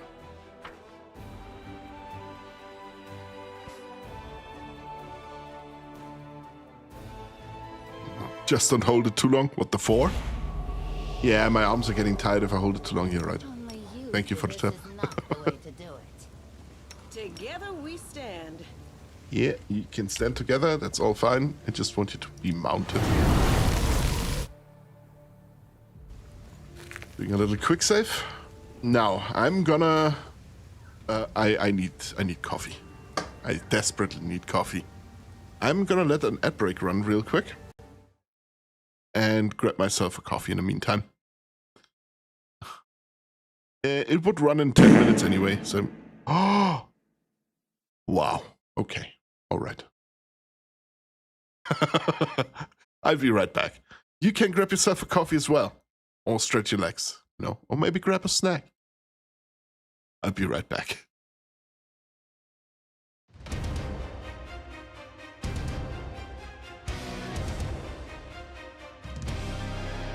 The dance party going on.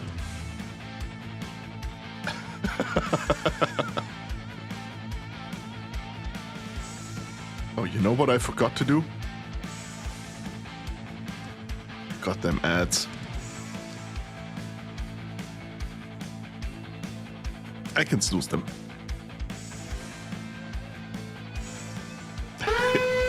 Oh! No!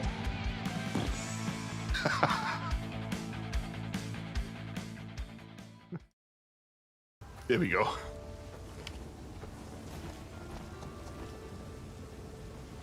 Oh, a sec. Swap the characters around. Like this. Social to be in the front? Yes. Ooh. Cutscene! Got your coffee? I didn't get my coffee. Oh, that's not good. Tear your throat out. Yeah, throat tearing would be a good thing right now. Oh, I have a surprise round? Or am I surprised? No, I have a surprise round. He cannot add this round. Nice for the coffee, not for the fight. You say that, but No. I like match for fighting me. stuff. It's experience points and potentially loot. Me just inspire a little bit of rage in my allies. They are not angry enough. True. Okay. Seele. The problem is she wants to do her flying attack, but that takes a full round, so I cannot do it in the surprise round. And I cannot go too far towards the enemy, because then I cannot do it next round. I just see XP and loot and pants. Pants as well. I mean, not wrong. Anyhow, just throw a spell. Oh, she gets Hellfire Ray for the Cleric and for the Wizard. That's sick. Oh, okay. But I had to move and I only have... Okay.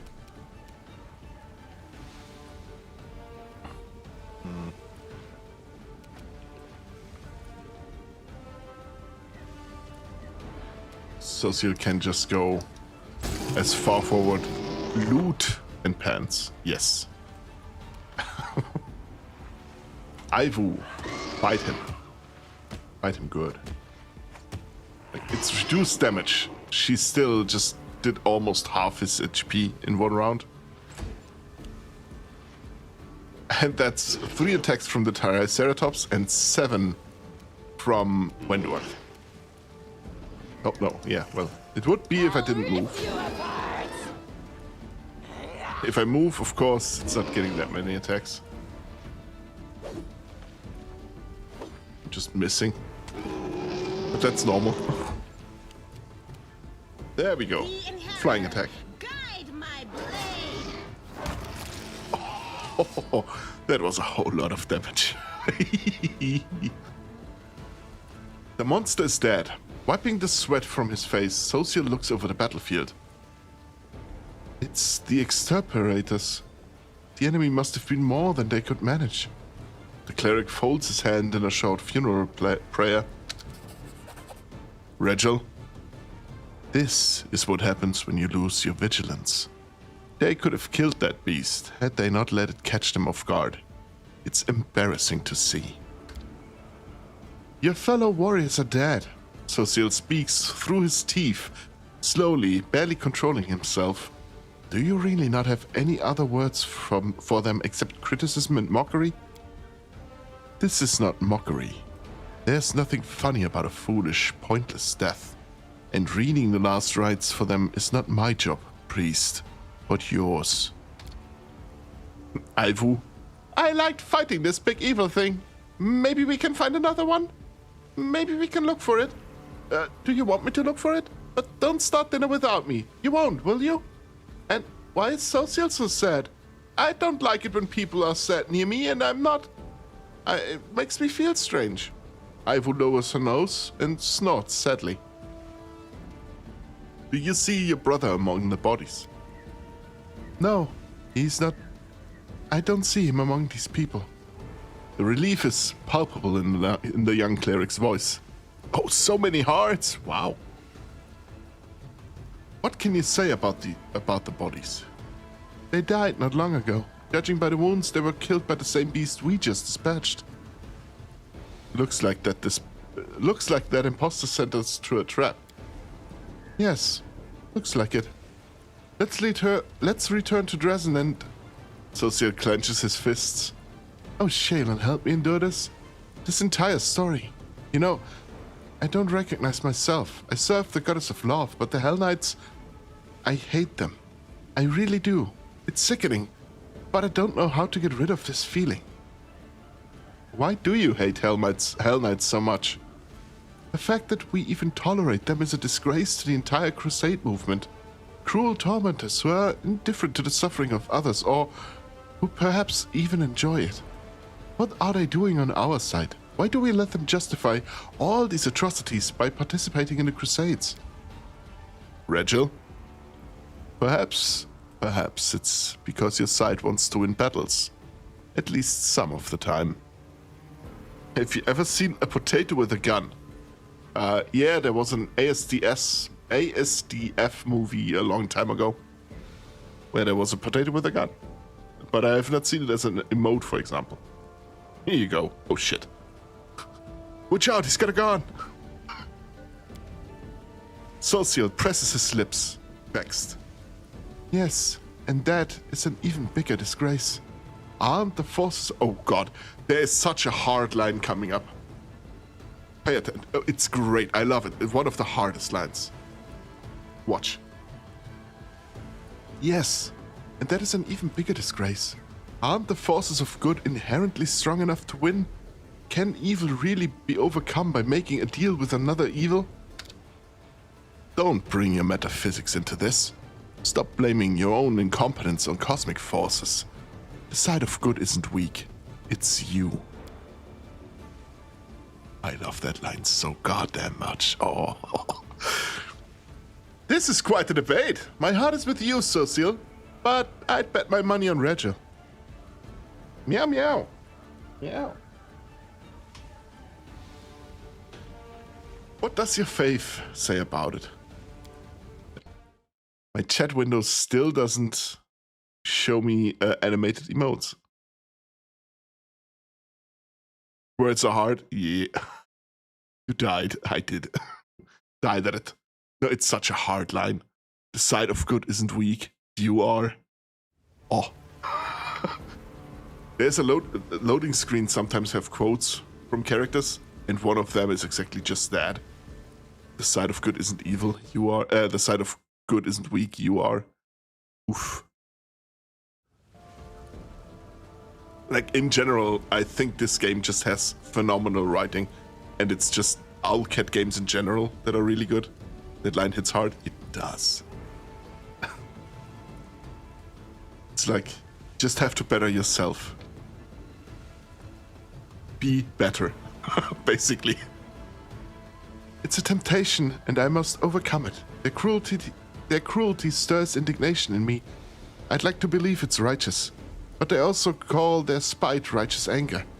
I shouldn't be like them. I shouldn't answer evil with evil, but goddess, it is so hard. Exactly. Yeah. I often notice the vibe. Oh, Regil, as jail. Yeah. There shouldn't be ads for you, though. I often notice the wise often think their way into traps that a simple man wouldn't even dream of. You don't like that we are strong, but you don't train to become stronger than us, because for you it would mean becoming like us. What can I say to that? Stay weak. Regil is such a Chad. He really fucking is. You really haven't been yourself since that imposter showed up. The things he said about my brother, I admit I want to grab him by the throat and squeeze so hard his spine cracks. It's a dirty, unworthy desire, but I can't get rid of it. And worse, I think the reason I'm so angry is because I'm afraid he's telling the truth. Sela looks at Social with sympathy. Hold on, brother. If... Oh! Bombing! Ooh! Please don't. I did nothing wrong. No! Why?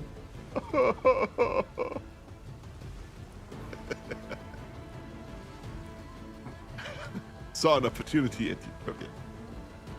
Because it's fun. Yeah, it is. I like the stream avatars. And in the beginning I wasn't quite sure because the avatars themselves are quite funny, goofy looking. And, well, I am not. But it's grown on me even more. Oh, hey, congratulations. First try. Wow, sick. That's good.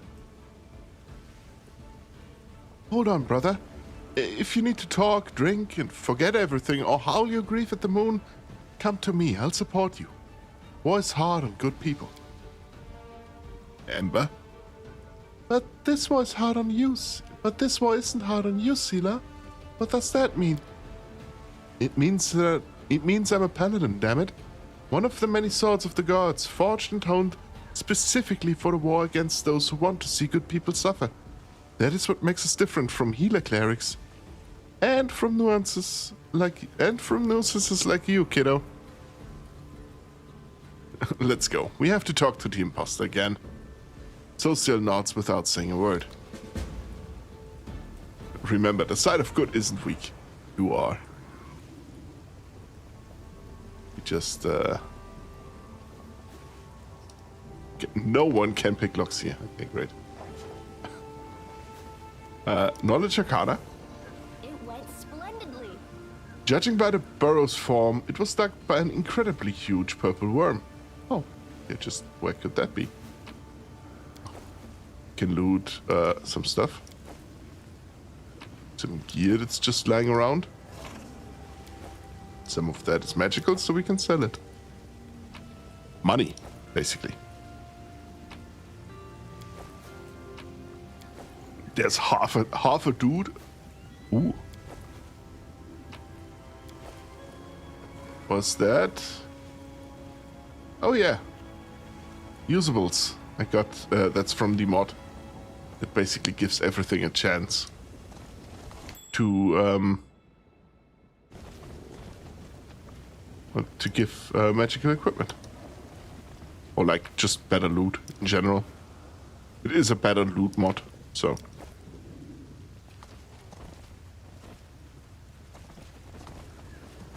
See if I can sneak around here. Maybe ascend to the top and have more loot and something that attacks me. Ravenous Greater Shadow. That's not good. Be gone, fiend! You know what?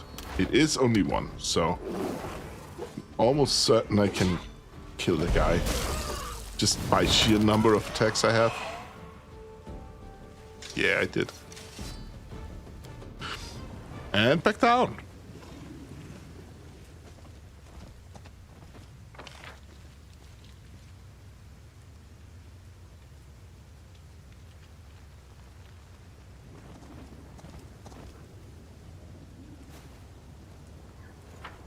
Just to see if there's more loot down here.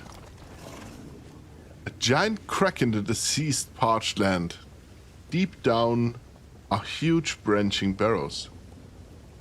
Not good. Okay, that's it. There's nothing more.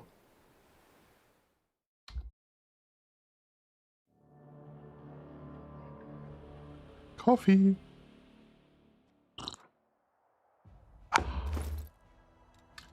Let us see what we got for loot. Wand of Cure Moderate Wounds. That's always a good thing to have. Cannot give you a wand. You have a whole bunch of stuff already. You cannot use a wand. It's fine. I have it in my inventory in case I need it.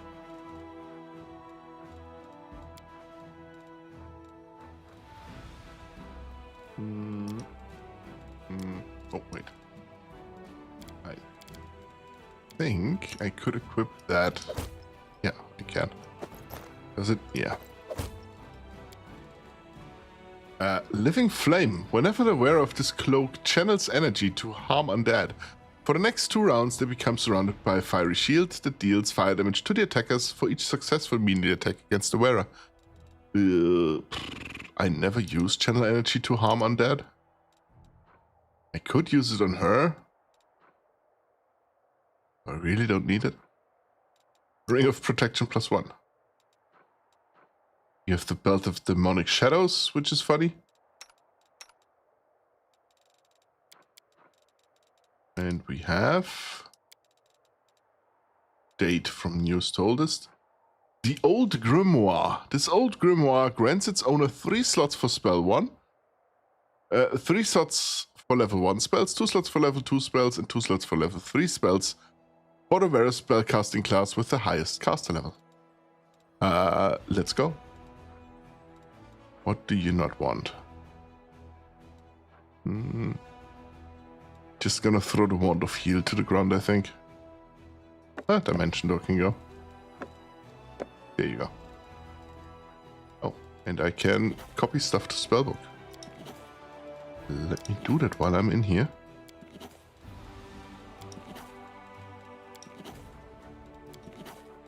Otherwise, I'm gonna forget again.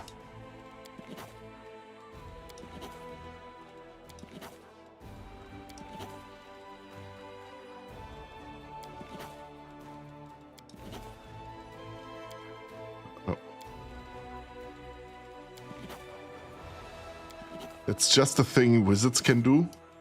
Copy spells. I don't think anyone else can. It's just wizards. They are smart, after all.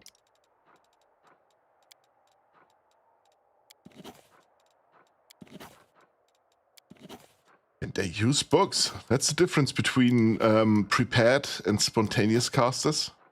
Like, prepared casters usually have more spells they can use. But they have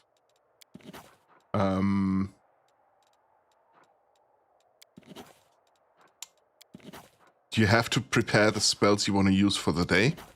And spontaneous casters have less spell slots, so they can throw less spells around per day.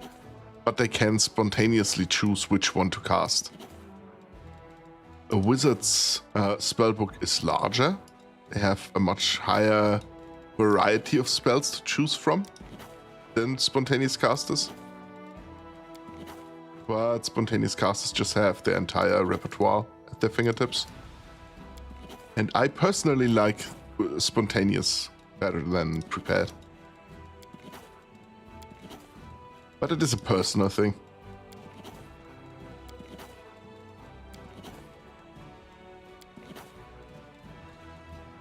We're almost done.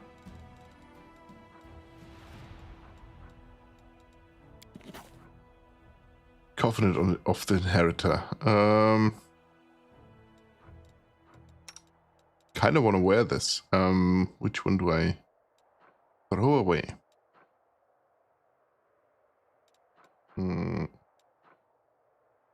Wand of Summon Monsters. Yeah. Gonna throw that one out. Here we go.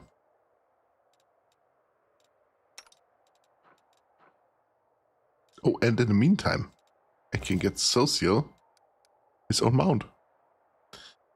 Lurking, I'm eating dinner. Be right back. Have fun. Good luck with munchings. I hope it's something really, really tasty. Get done with the eggs potatoes. Now we need to go to Winter Sun. Can I teleport again? I can. Yath Watch. I'm saving a few hours of travel. What is for dinner, by the way? Oh.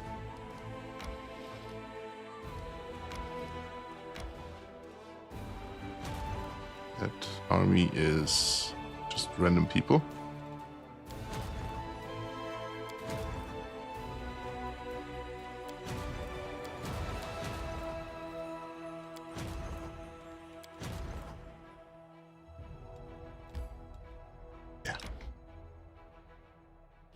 Oh, wait. Stop. The other army is a good one. Enemy army has reached you and now attacks and are retreating immediately. Lol.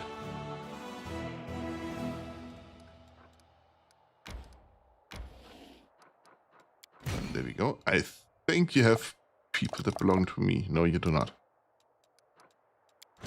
Did I not have an army that had... Huh? Yeah, paladins. There we go. 3 Asatas can travel here with that army.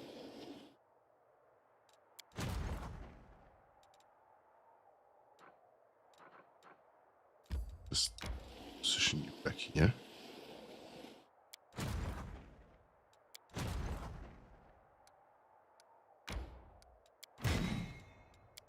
Yeah, that doesn't work.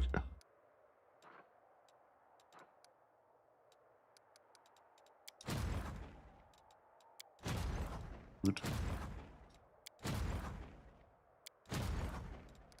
No.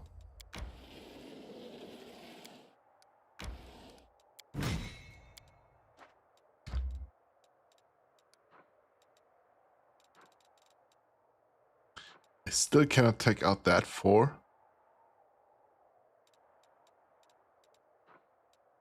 But I can try to take out this army. There's no shortcut down here. Doesn't look like it. No. Wow.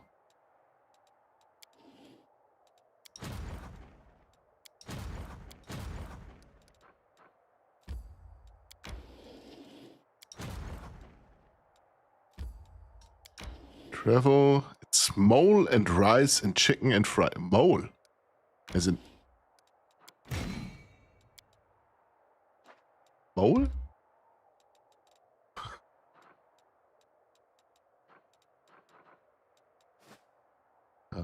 There you go. Failed to sneak past the enemy. Oh no. I have to fight. How tragic.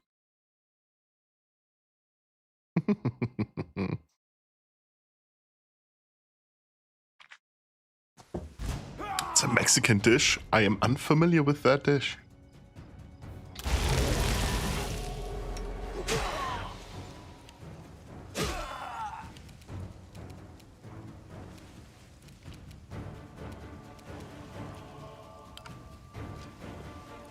Oh, I'm fatigued. Why am I fatigued?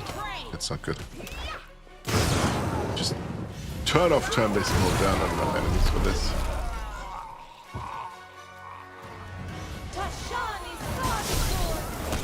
And he's down as well. Collect everything. And you have a rejuvenating poem.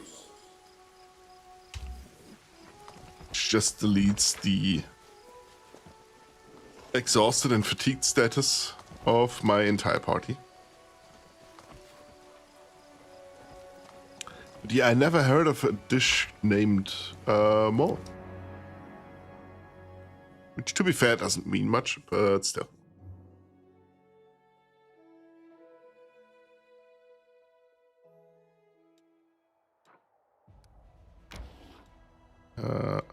No. I want to. Changing groups will take time. Yeah, it's fine. You can go. You can return. Accept. I want to go into Winter Sun before I rest. Because there are some companion events you can only get while resting in a location, not quick rest on the world map. But most of the rests you do is on a world map, or at least for me it is.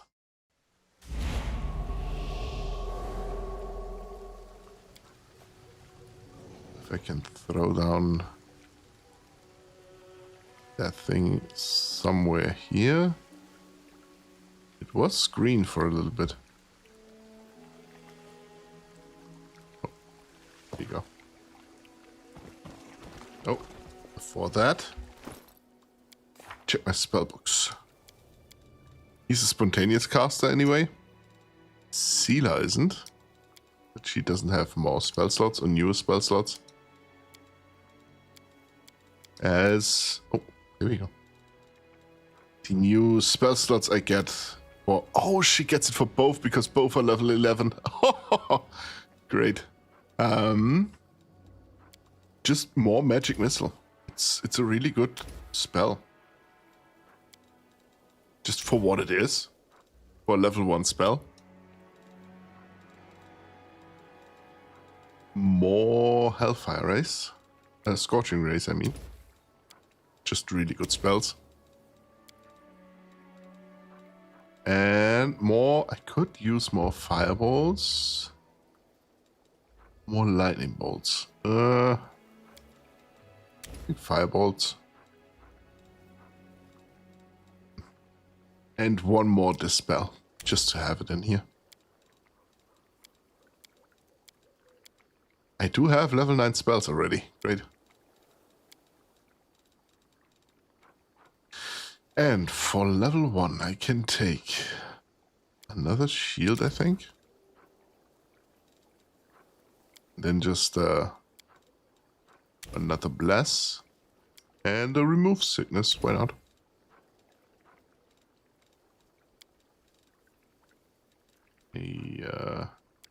Another mage armor just to have it.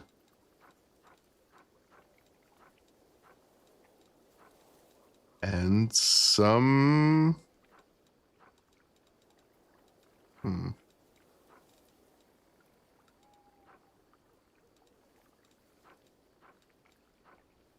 Animate that. Why not? It's really good.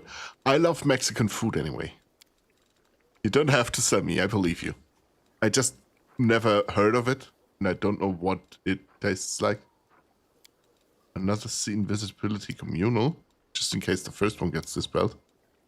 Can I throw it in here? Okay, great.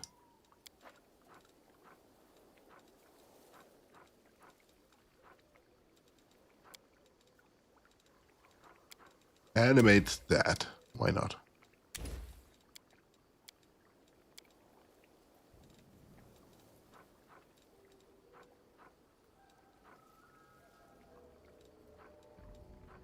Summon huge elemental is also funny.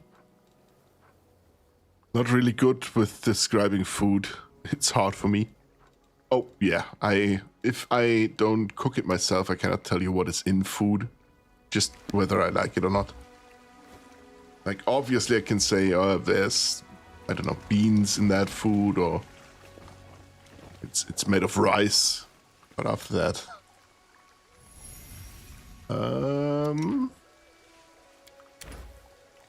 Can I create different potions now? You know what? Okay.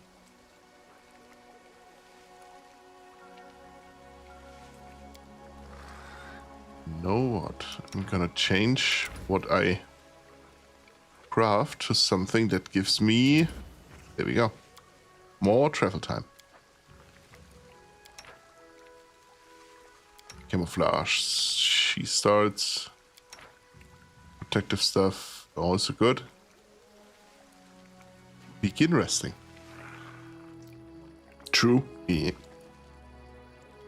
You lied to the only friend who trusted you unquestioningly. Is gaining power worth being so isolated? Ask a different question. What's the company of one pathetic wimp worth turning down a chance at power? They look at things very differently. Arushale and Wenduak.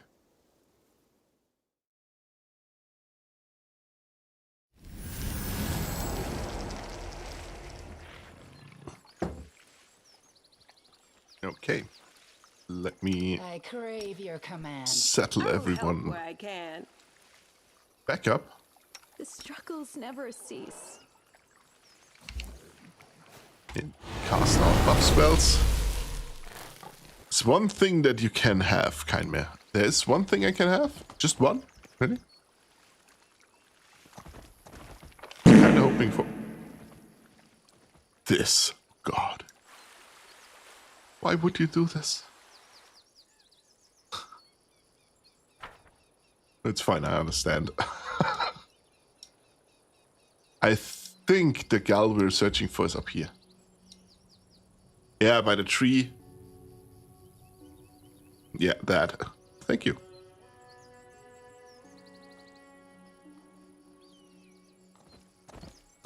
Vroom. Yeah, Sealer just is the fastest. Clem. Clem? Teacher, what's happened to you? Clem gingerly touches Mia's shoulder. You're nothing but skin and bone.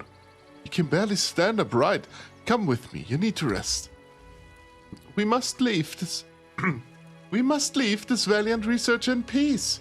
It may not look it, but she's in the middle of a vital experiment. This is what happens when sorcerers try to grasp the wisdom of druids. Ancient runes know who they're written for and know how to punish those who attempt sacrilege. You're welcome. It's very effective. It is. Insane half-elf. Rest. Seeds rest in the earth. Bones rest betwixt roots. Covered in the snow, we find rest in earth. Until spring. Until spring. Teacher. Clem calls to Mia with pain in his voice. Do you remember me? It's me, Clem. Your student. I've come to bring you home. Clem. Spark of recognition flares in Mia's crazed eyes. Clem, what are you doing here? This place is dangerous. Go. Bone like bark, like rock, like oath. A barely discernible whisper touches your mind. It sounds like rustling of sand and ice. She belongs to this place, mortal. She will stay here. You will not save her. Leave her or kill her and go on your way, or else you will stay here in her place.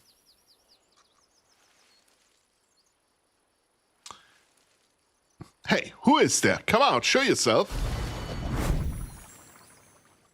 Oh shit, yeah.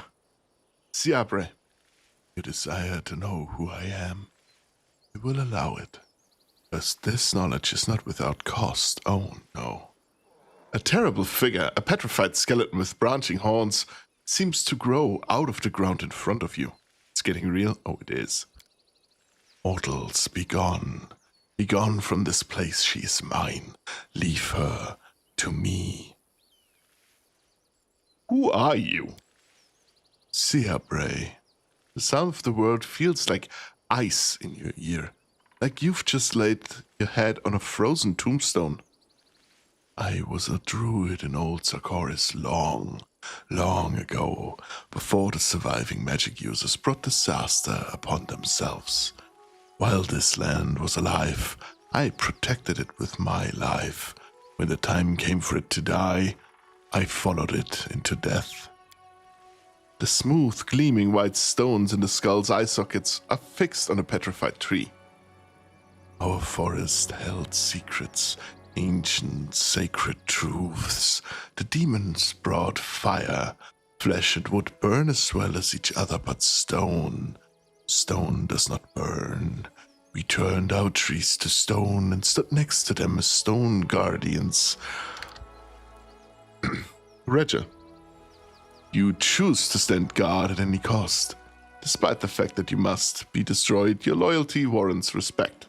If all Sarkorians were like you, I would be fighting a much different war right now. Good. You understand us. You are the same as us.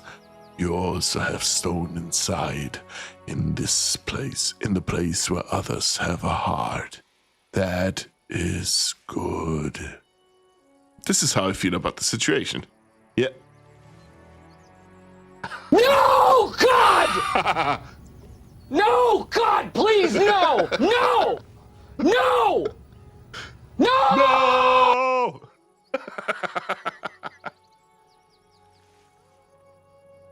Just imagine a druid making himself undead. A druid. Like, protector of the forests? No. No. Brother, what's become of you? Ulbrich quietly speaks a few words in a secret language only known to druids. Seer Bray responds in the same secret language.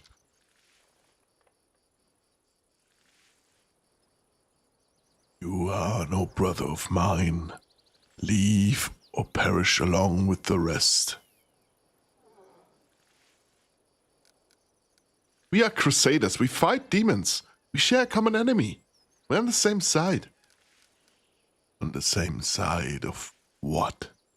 The front where you foreign invaders battle with invaders from the abyss. That's how. Far mutilated lands. No, mortal, I may despise you less than I do the demons, but I am on one side. You are on another. Damn, yeah.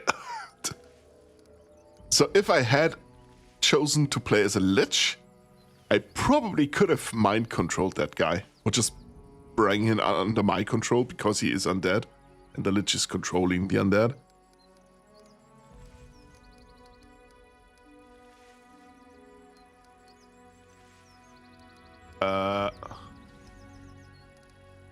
She is not yours, monster. If you won't release her willingly, I'll free her by force. Go on then. Try. Shit, fuck it, I guess.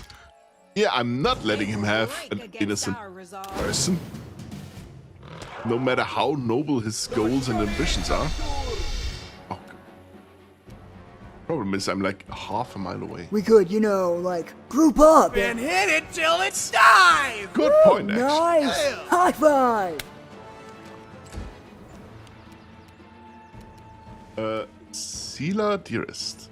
Just immediately grab that guy. Without risk. Shit. Mark of Justice. I'm also still down here. Oh no. It's very much not good.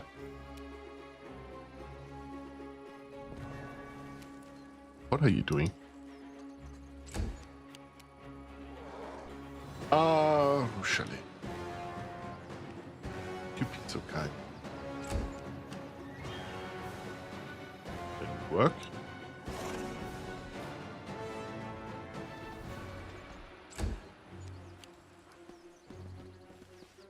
And at least Clem is like half a mile away as well.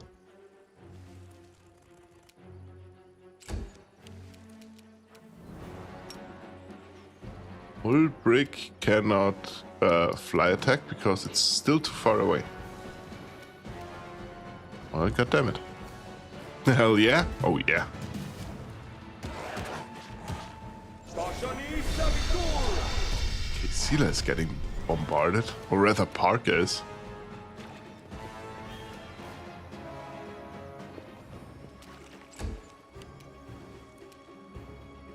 You know what? I am leaving. I'm going and you cannot stop me.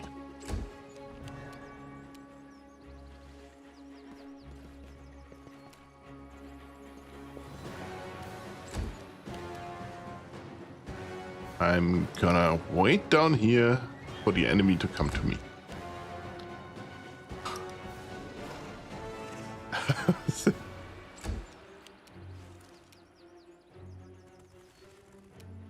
That's the only problem with having one party member that's really, really fast, which in my case is Sela. They trigger stuff too early, sometimes. And then you have the entire party split up. Here, buddy, you have to come to me.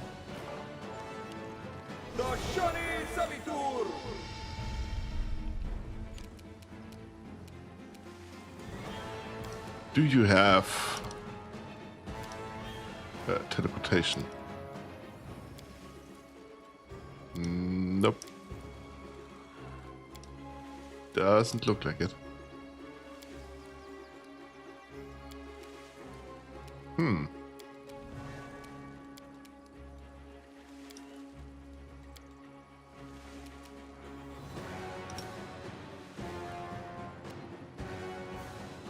You're irrelevant.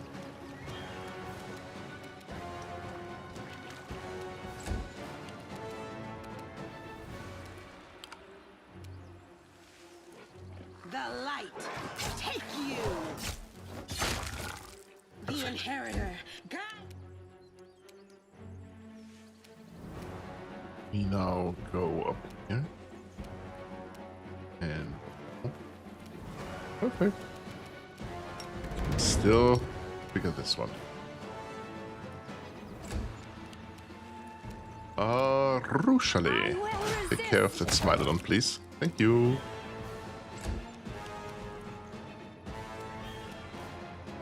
No match for me. That's fine, doesn't matter. I'll rip your Can beat him. Same with Ivo.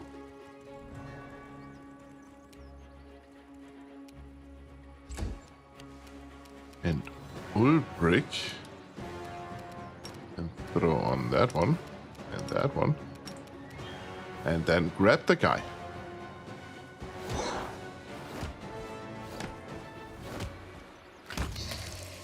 Or just outright kill him, you know? Insane half-elf. Lands, dark moans, winds graced song. Muttering something indecipherable, Mia drops to her knees before the Seabra's dust, grasping handfuls of it and pouring it from one hand to the other. Teacher, wake up, I'm begging you, remember who you are.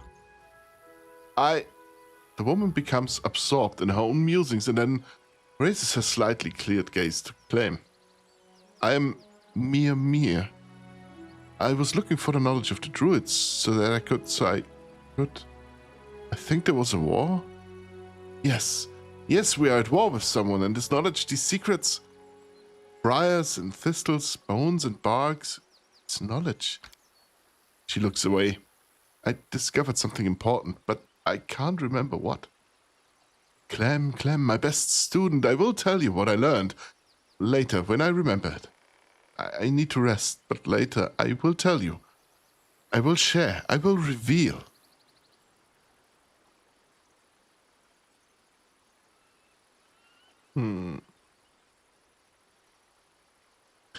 What do you think I should do with her? The nasty rumors were true. She really did abandon her post willingly. Sure, she had noble intentions, but none of it matters now. Look at her, Commander. She's barely alive and she doesn't know who she is. Send her for treatment. When she regains her sanity, she can answer for her sins. Social. Look at her. She's raving. She doesn't know where she is. She's not fit to stand trial, let alone to be punished. She needs a healer, not an interrogator. Rachel. This woman stands accused of desertion committed when she was of sound mind. That she fell into difficulty after that crime does not diminish her guilt. The cleric glares at Rachel, but has no response. Ivo. Think about it. Willingly abandoned? Are you trying to say that you never ever break the rules? I'm gonna do good. She's not herself. We'll send her to the rear for healing. Thank you. We should show her mercy now and only later consider whatever harsh consequences are also warranted. Clem. Thank you, Commander. I hope she will regain her sanity. That is good. We managed to fulfill that side quest. Did we get to loot a lich? Or a skeleton? Whatever. No sorting? Oh, definitely sorting. Newest to oldest. We got a Cloak of Resistance +2, which I think Bismuth doesn't have. Good. We get a Shapeshifter's Helm. This helm grants its wearer +2 bonus to AC while in wild shape. Also grants 1 additional use of wild shape per day, if the wearer has this class ability. The only wild shaper we have is Good Guy Ulbrich. It's a helm.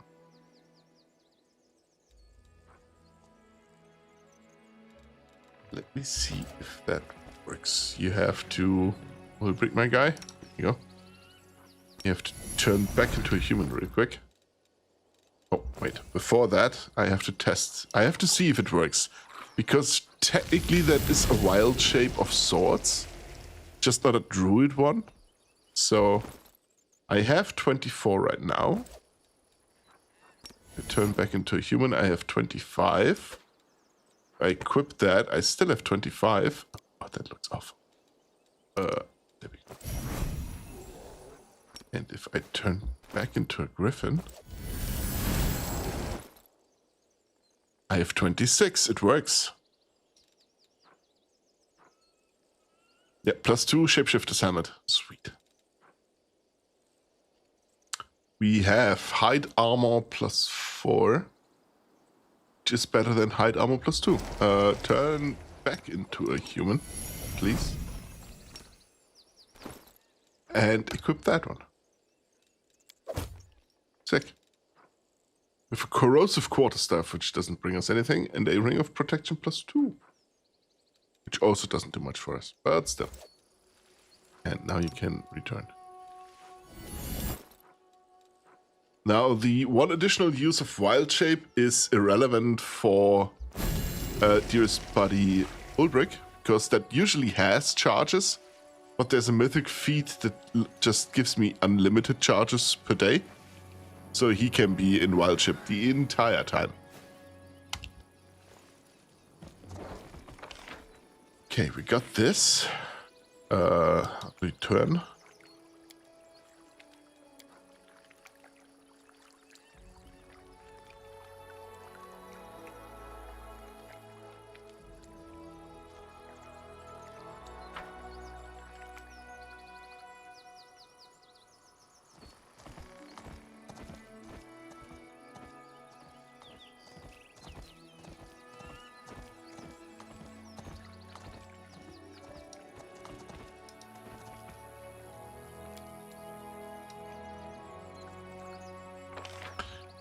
All of them have to go up that mountain.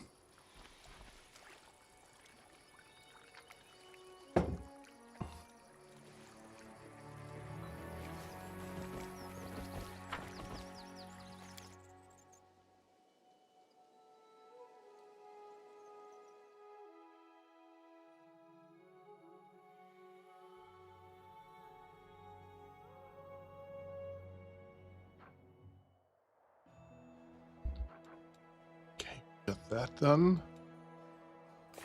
What else do we have? Foster is back in Dresden. The left to his part. I can teleport to Dresden. I can then do the wedding.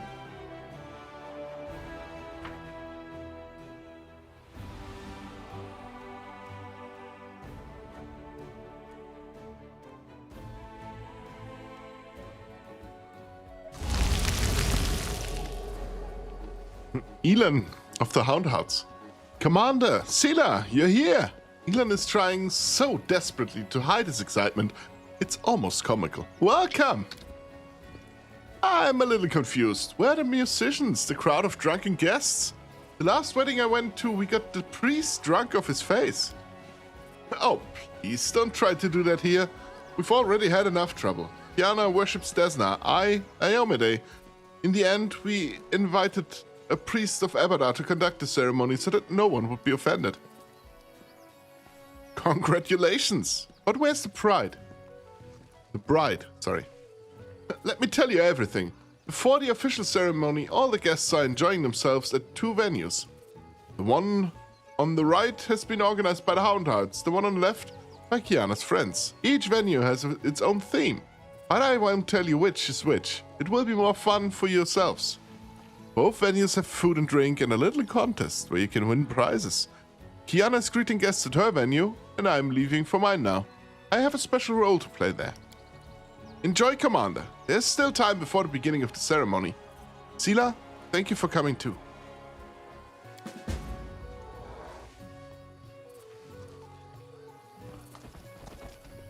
Have fun. Okay, we can do that, I think. Good. Okay.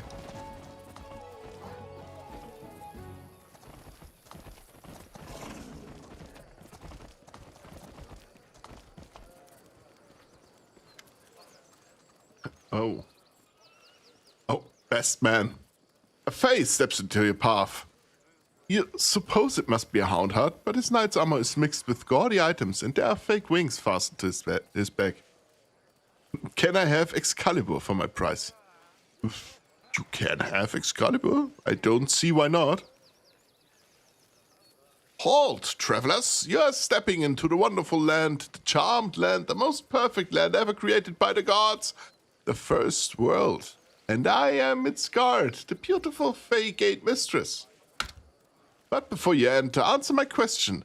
What is the key that opens every gate? Money? Oh, damn, why do you have to say that? I, the beautiful Fey Gate Mistress, made a promise that my gift to Elin and Kiana would be whatever the first guest gave as the answer to my question. Now you may enter and learn the mysteries of the past and fight for the treasure of our Fey ruler. Treasure?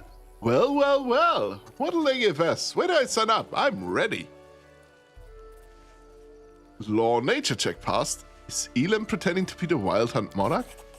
He is the monarch, the true ruler of the magical land of the first world. The Fey lowers his voice. The bride is particularly taken with the costume. Fey, what is this tiara you're wearing? It is so beautiful and exquisitely crafted. This is the tiara of the beautiful Fey. To tell the truth, I borrowed it from my sister as a prop. It was a gift from some admirer of hers. She's gone off with him now and doesn't wear it anymore. But I believe it's the work of Sunhammer himself. It's a good thing it's not a real Fey tiara. Real Fey tiaras can make strange things happen. You put one on and donkey ears might grow out of your head. Seela grumbles. What is the Fey ruler's treasure? It is a priceless artifact, which our monarch has owned since the dawn of time. It looks exactly like an ordinary broom. But don't be fooled into thinking we simply failed to find any good props. So the artifact. The monarch used to own it, but then a treacherous predator, the most fearsome of any who live in the forest of the first world, sneaked into the treasury and stole it. This predator lives in a secret lair, which is conveniently located in this area. Everyone who makes it through the enchanted wilds of the first world and reaches the beast's lair will get a reward. Yeah, damn, old-timer Seela hasn't played games like this since her thieving days. But we've got to accept the challenge, Kine. We want to take part in the treasure hunt. Alright, then I'll repeat the rules. You need to search our corner of the first world and find our amazing broom-shaped artifact. But first you need to answer a few riddles. You'll see. And come face to face with a dangerous predator. And then you'll get the reward. Oh, yeah. I got just thrown in here. Loot. Mobility.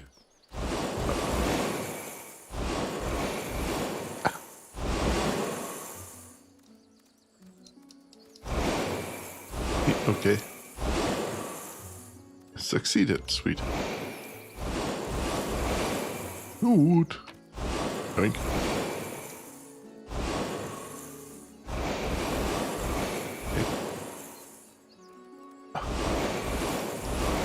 Not again.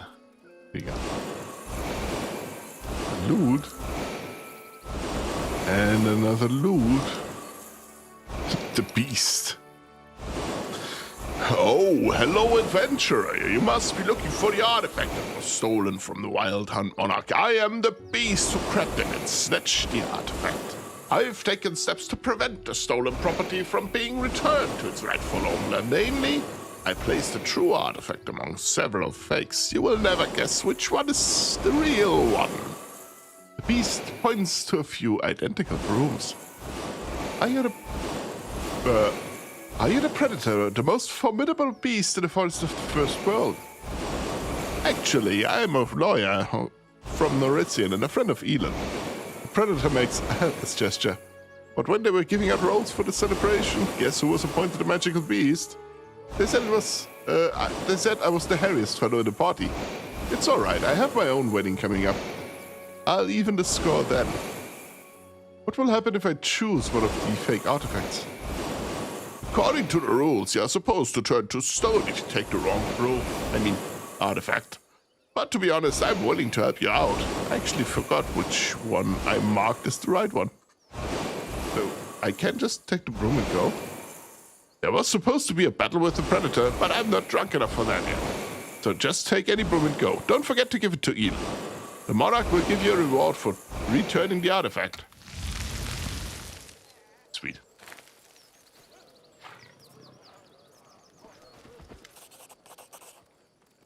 Elan is trying very hard to maintain his aloof demeanor, but he can't help breaking into a smile every few moments. Mortals, you have returned my artifact and I shall reward you forthwith. We Fey Monarchs are noble beings and not evil at all. Color me surprised, friend. I never thought I'd see our straight-laced Sir Elan come to his own wedding dressed up as a Fey princeling. I'm begging you, no jokes about the horns, please. I don't want to be remembered as the cuckold bridegroom. Elan sighs, but then starts smiling again. I don't know if you've ever fallen in love, Seela. I don't remember you ever talking about it. But when it happens, you're no longer who you once were. I suppose I didn't expect this for myself either. But Kiana was so desperate to have an unusual wedding. I thought to myself, if unusual is the goal, then I should do something I've never done before. And the wedding is great. I'm having fun. All the guests keep telling me that. That means all the effort was worth it. And now, if you please, I'd like to return to my role. Please continue enjoying the festivities. Probably fake Shaika. You see a broad-shouldered dwarf woman wearing a hood. The outline of her form is constantly trembling and shifting, probably because of a spell of some sort. Greetings, traveler. We are Shaika the Many, the rulers of time. Piercing through all the epochs, we know all the secrets of the past, the present, can reveal your destiny to you through this fortune cookie. The woman points at the box beside her. Me. I want a cookie. Can I have a cookie, please? Give Ivo a cookie. There you go. Ivo crunches the cookie between her teeth, her eyes closing with sheer delight. Then her eyes pop open again. I lost control. Swallowed the fortune. What are we going to do? Now I won't ever know my fortune. Oh, don't be sad, dragon child. We will tell you your future just like that. You will grow up to be a big dragon. Some prediction. I can do that too. In the future, I will eat a lot more cookies. Take a fortune cookie. Another cookie says, don't believe in a solitary life. There's always someone who can't take their eyes off you. Oh. Ooh. You can't be the real Shaika, right? The woman winks, but says nothing. She might actually be the real one. Thanks, I'll be going now. Shaika the Many is, I think a demon lord? Or at least not, at least some powerful entity.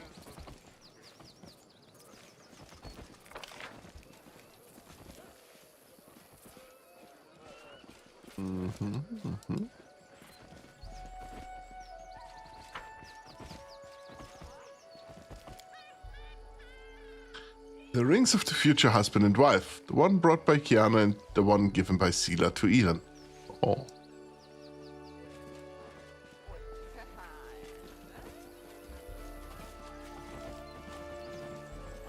I found Dude. something.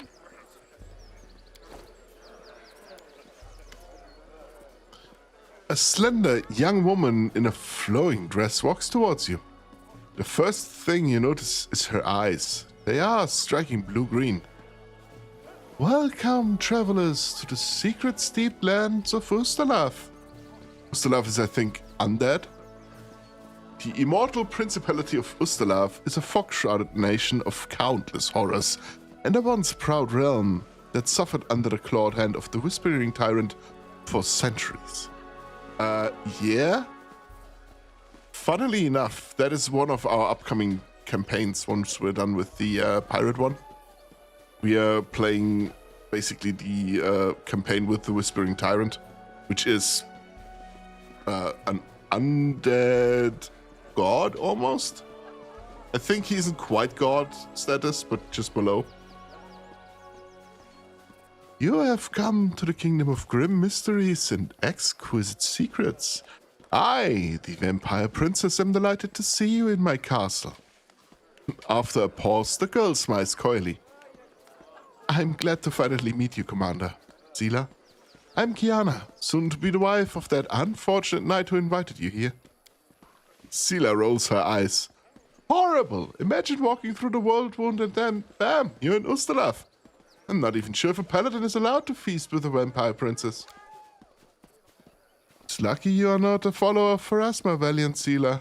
Harrison, the Dresden priestess of Abadar, is a short distance away from the Happy Bride. Although, I'll admit, I'm not used to feasting with the undead either. Oh, stop it. My friends and I are completely harmless vampires. We won't bite. Yana laughs musically. Truth be told, we choose the theme of Ustalav because it lets us wear beautiful dresses, light candles, and drink red wine all evening, pretending that it's blood. I personally can't think of a better way to celebrate my wedding. Oh, vampire princess, I'm honored to be your guest. Welcome, guest. My castle may be humble, but I hope it will entertain you.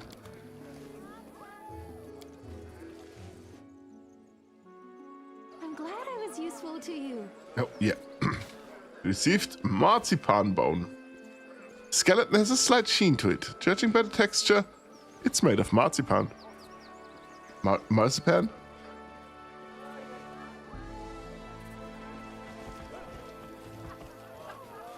Is there more stuff to loot? What's that there?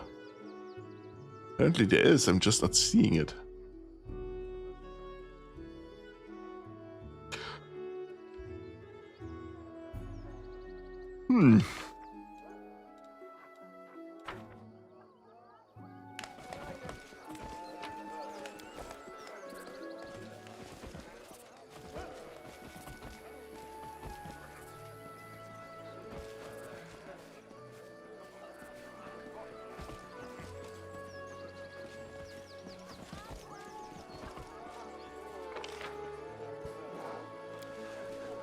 So far, so good.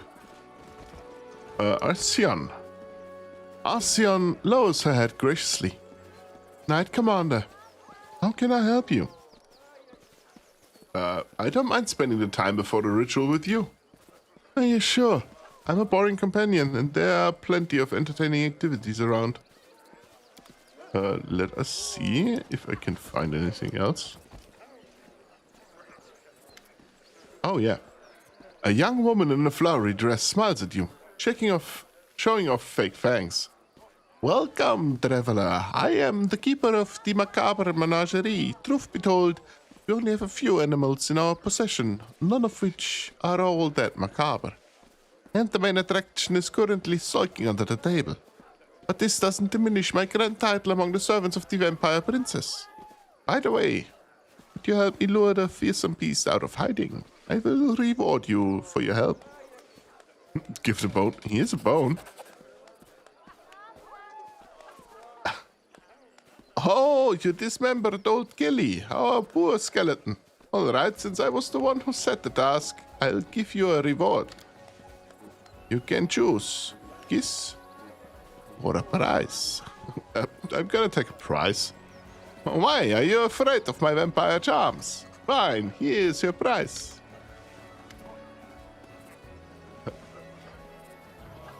Ah, rascal, there you are. Look at the bone our guests found for you. Perception check passed. What's that? He's wearing a jeweled collar.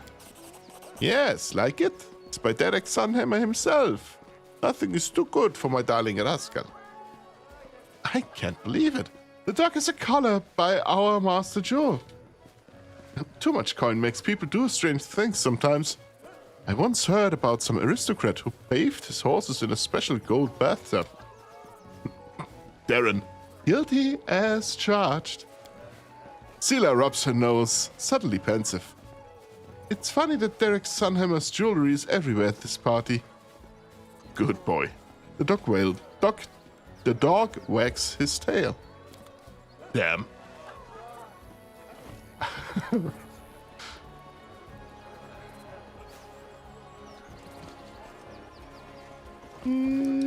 There's another bridesmaid. She's just drunk.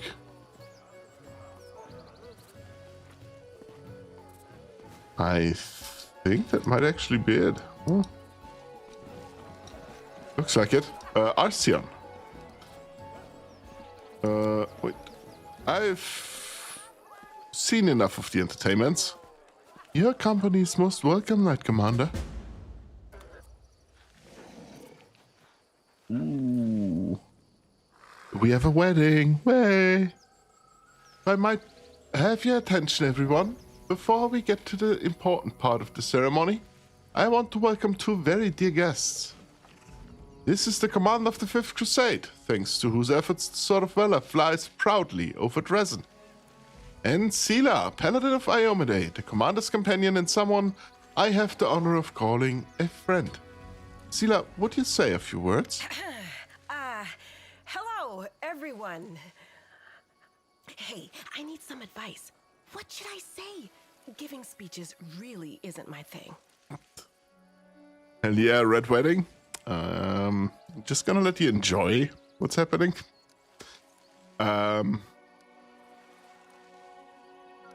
Tell jokes or just say whatever nonsense comes into your head. Laughter is the best gift you can give. Oh, talk nonsense? I can do that. I'll do it the best way I know how. In the first hour of our acquaintance, I uttered words that made a great impression on Elan. I think it was because of these words that he realized I was the friend he had been looking for all his life. These were those very important words, and they shed light on what being a warrior of Iomade is all about. So, here goes. A simple warrior approaches a cave where a monster is hiding, and he sees a paladin running out of it. I didn't expect a perfect paladin to be a coward, says the warrior. The paladin turns to him and replies, I am a holy paladin, best of the best, bravest of the brave. I hold divine power in my hands, and with my sword, I wield the power to smite. I am immune to disease and fear, so if you see me running away from something, don't ask any questions. Just start running. That wasn't so hard. It turned out great, didn't it? Really? This is Almost. what we're fighting for. Weddings, fun, and laughter. Yeah, you're exactly right. Disappeared right when I was about to get it. Oh, what? I can assist with that a little bit if you want. There you go. You should get at least one of them. I think. So many stars. Thank you. You're very welcome. You just now still have to get them. See, that's kind of the... oh, dang.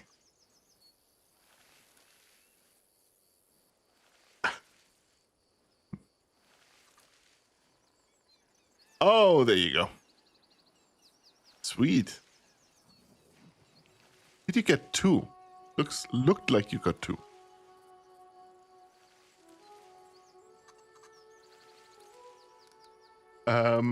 Yes, you're exactly right. You know, I wanted you to come here with me so I could show you that our efforts aren't in vain.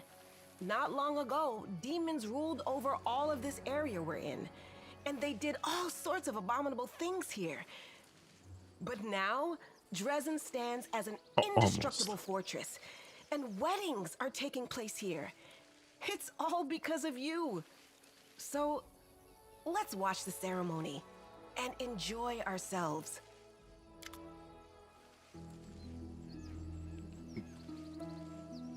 At least I got one? Yeah. Anytime that music starts playing, you know it's getting weird. And I love the soundtrack of Rough the Righteous so incredibly. because you get a feeling already. Just listen to that music.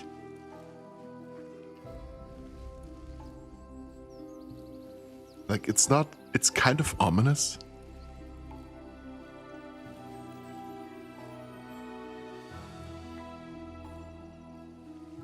It's good. Yeah, it is. Ooh. Arceon casts a solemn look over the gathered crowd, her eyes are glistening either from emotions or the vampire wine. Welcome, honored guests, to the wedding of Elan and Kiana. Today I am delighted to play my part in the beginning of something so special. The beginning of a new, happy family. When something as strong as your love for one another is born from the chaos of life, all the gods of order triumph. Seela is smiling, but her expression is tense as she observes the proceedings. Before we begin the most important part of the ceremony, I ask all the guests to put something in this cup that they think will serve the newlyweds well in their new chapter. I've heard about this custom. It's called the Cup of Wishes. People put nice things in, symbolizing their wishes. For example, a coin for wealth, a toy for the birth of a child, and so on. I put in a coin.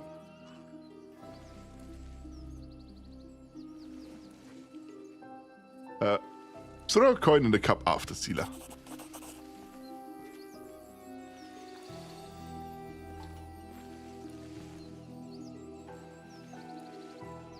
The guests put the gifts into the cup one by one. A luxurious, shimmering tiara, a flashy ring. Kiana's friends even takes the bejeweled collar from around her dog's neck and puts it into the cup.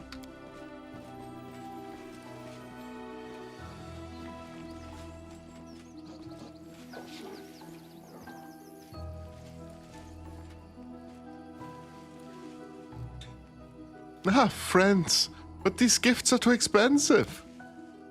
The keeper of the macabre menagerie smiles to Kiana, showing her fake fangs. Don't even think about refusing.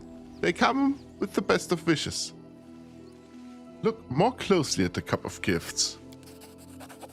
Each piece of jewelry was innocuous enough on its own, but now they have all been gathered together. Your suspicions have been raised.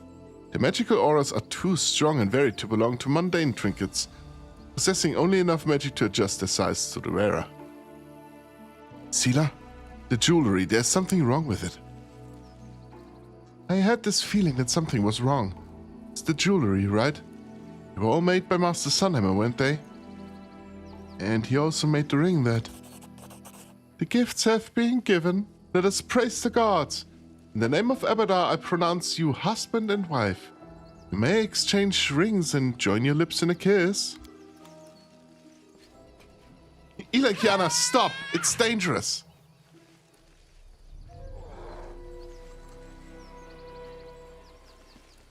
You ruined everything, mortal!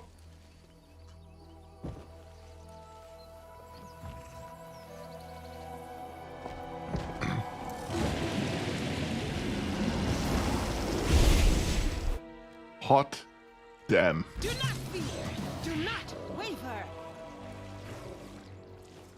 Well, shit. There you have your red wedding. Just it's a bit more sludgy and diseased and just evil in general. A little bit more demon-y.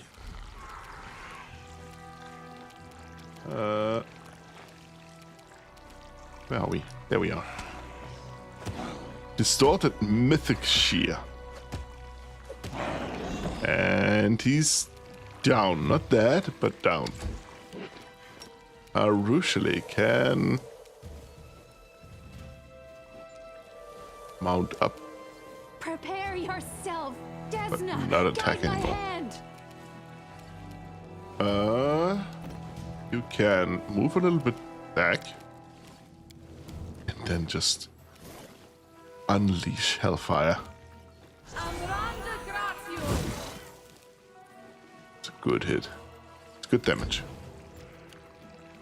Elon is gonna And another hound heart, another hound heart. And he died. Poor guy.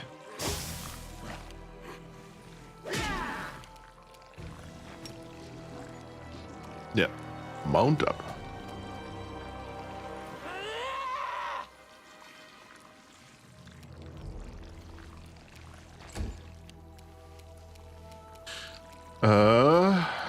Do we have?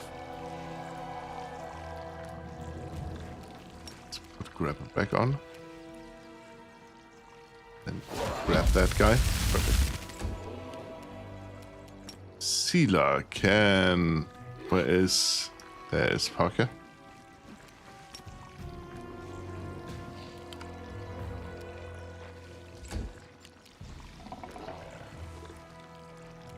Can Parker do coup de grace?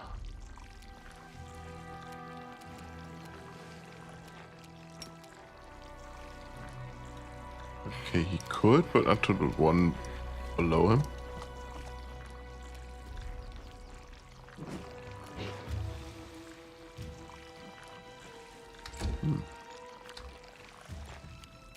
A level drain? That's not good. We do this, and let me do this.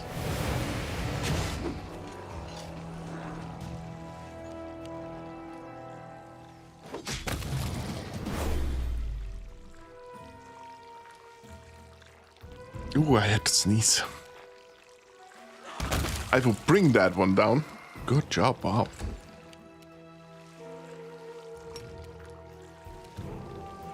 Make your peace. You grab that huntress. I will resist. Bless you. Thank you. Not a good old fireball.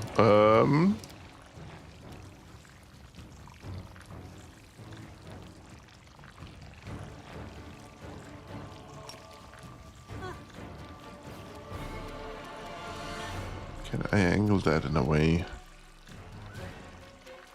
Doesn't hit my people. I can't.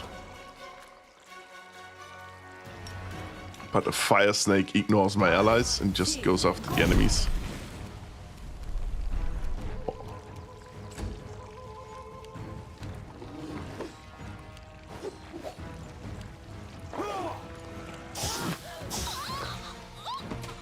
That's not good.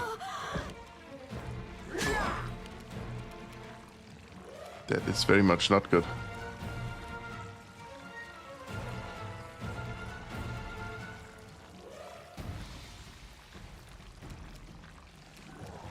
I don't know if that means she actually died or if she stands back up. Oh.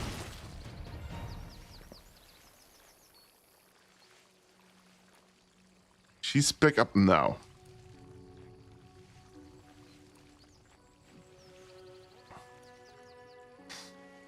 Arceon leans over Curl's body, whispering the words of some prayer or spell. Then she looks up. Her eyes are full of terror.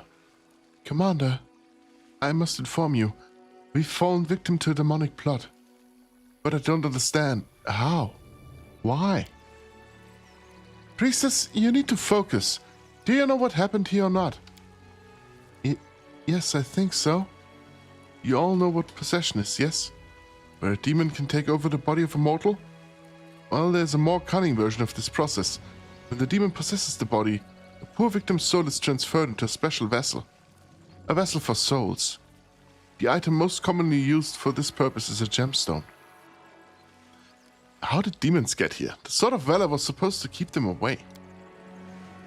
They didn't get here. They have been here all along, inside the jewelry. And now I realize, these vessels are enchanted to ensure no one sees them for what they truly are. That is why we didn't notice the demon's presence until the very last moment. No one did. Sela swears. So all this happened because of some sparkly rocks? But wait, that means that... Yes, it's all because of the sparkly rocks. I think the more expensive pieces housed more powerful demons. Their maker likely had to use more costly materials for the enchantments on those pieces to mask the demon's presence. And he didn't want his atrocities to leave him out of pocket. So let me get this straight. We paid this scumbag a small fortune just so he could go and set disgusting demons on us? What a crock! All the jewelry was made by the same person. Derek Sunhammer, right?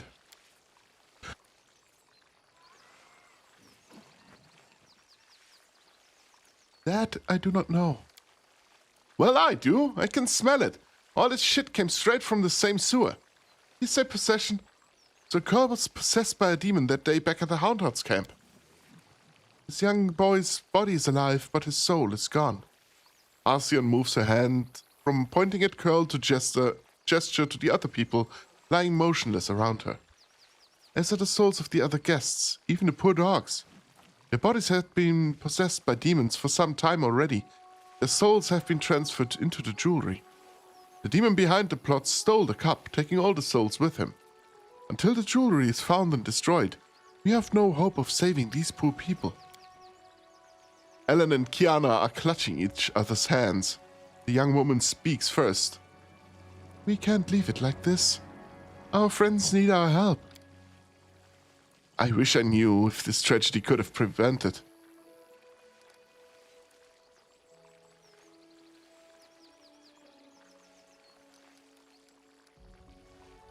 Don't blame yourself. Demons are famous for their guile for a reason. They use our better sentiments against us. How can I not blame myself when all this crap is happening around us? And even with her new divine powers, Seela the Dimwit can't do anything about it. What can we do, Commander? If demons have kidnapped the souls trapped in the jewelry, we must stop them. I know what we have to do. We need to go back to Dresden, now.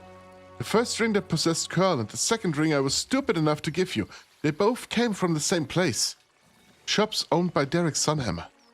We have to get back to Dresden and pay a visit to the Master Jeweler. Elin, are you with us? No, we'll stay here and make sure the bodies whose souls were stolen are returned safely to Dresden. We can't leave them unprotected. We find the lost souls, we will be able to bring all the demon's victims back to life. He turns to Kiana. This will be a strange and sorrowful start of our married life. But we must... I married a crusader, not a city baker. We were never going to have a peaceful life. But we'll get through this. Together.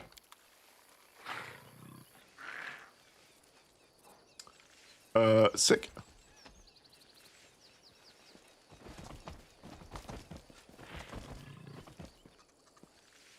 Loot.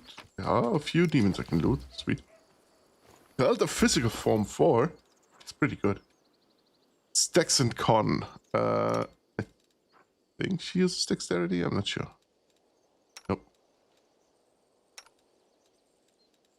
They all want strength.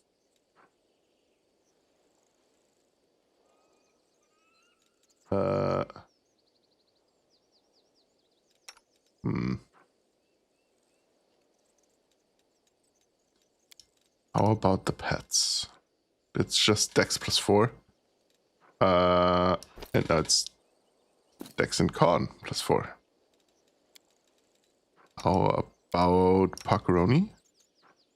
Strength 2 is fine. Bismuth. Bismuth doesn't have a belt. He has one now. Stuff we got. No, that's not what I want. We got a shiny ring. This expensive ring serves little purpose in combat, but it's ideal for social events. The wearer can cover themselves in glitter for 10 minutes.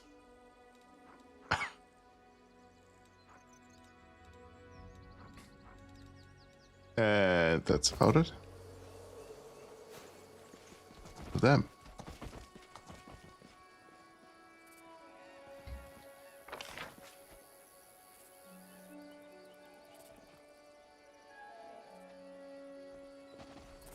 Huh.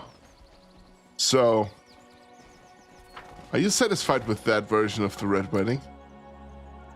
We managed to prevent it because we figured out that the jewelry had some issues. Yes. When you said Red Wedding, I was like, oh, don't say too much, don't say too much.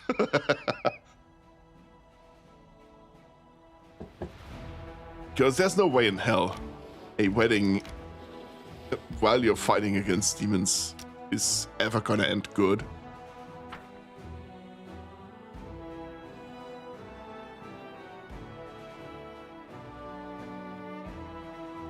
Was expecting a little bit of blood and gore, but that's fine too. There was blood and gore, just, you know, the demons, because we killed them. It could have gone much worse if I didn't make the, what was it, Perception or Knowledge Arcana, one of both. If I didn't make that check, and it's a passive check that just rolls in the background, if you don't pass it, you just don't get the option. If I didn't make that roll, we wouldn't have known that it's coming up. And that is one of the reasons why I like the Bard or the Skald for the main character so much. They get the Bardic Knowledge feat, which gives him a bonus of half his level, I think, to knowledge checks. So he's just a really smart guy. Just because he's a Skald, which is basically a Bard, just for combat. Sela is standing with her weapon drawn, her eyes ablaze. Have you seen the bodies in the streets? I bet anything this is the doing of our jeweler. Let's get to his shop. Quickly, if you're ready. Yeah, let's go.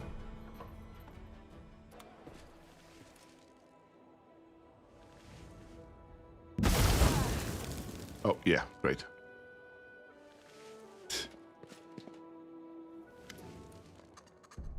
Commander, Sela! Praise Hebeda, you're alive. The usually dignified Arsinoe struggles to catch her breath after running, and she says, nervously, clenching her hands, I've received news from other temples of Hebeda. Most disturbing news.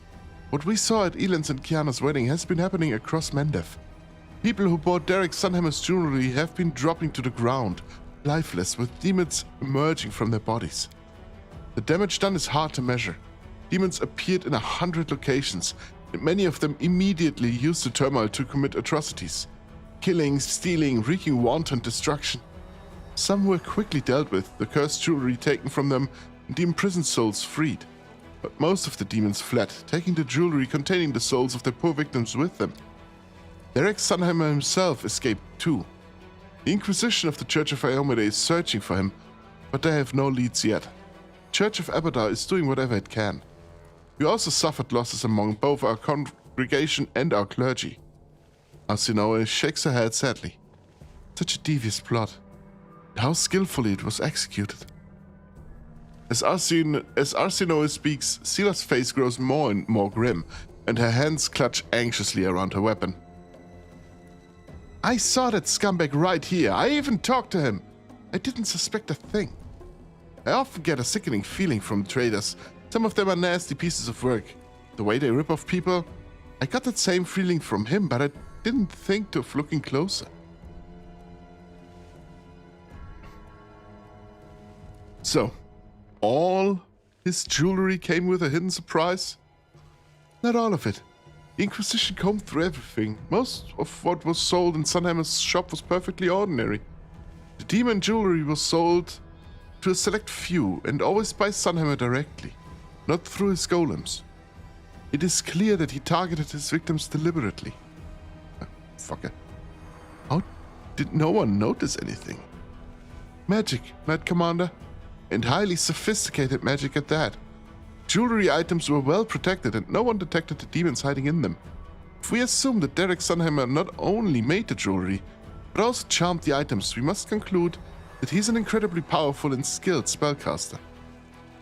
What did Sunhammer want to achieve by doing this? It's not clear, but he's been the most famous jeweler in Mendev for several years now.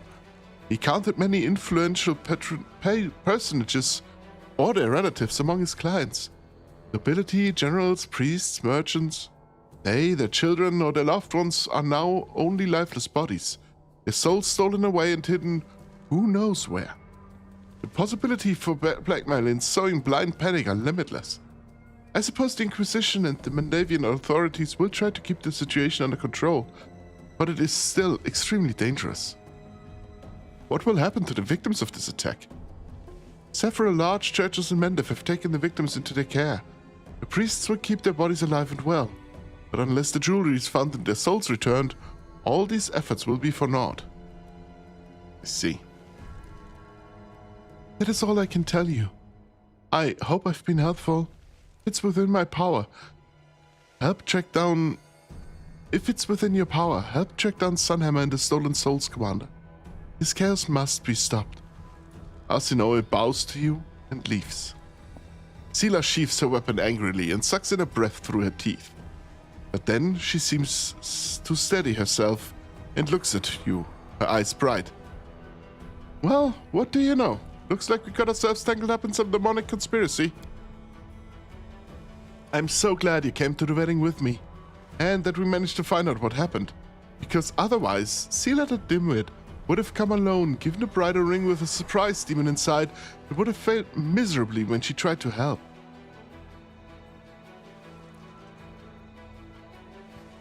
But you were the one who noticed something odd was happening, and you saved Kiana. At least I saved her, right? Good to know I'm not entirely useless, huh?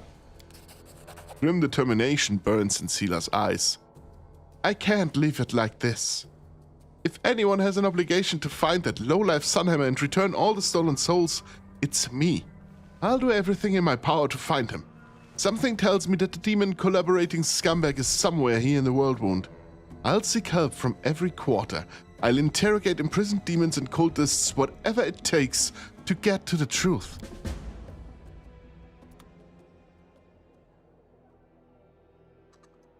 Hot damn. No more jewelry.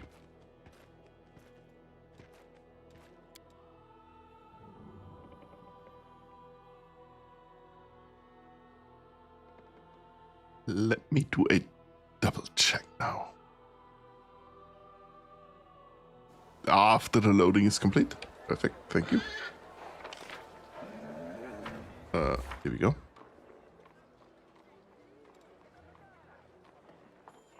I think... Oh, yeah, the imposter. We have to talk to the guy in the prison.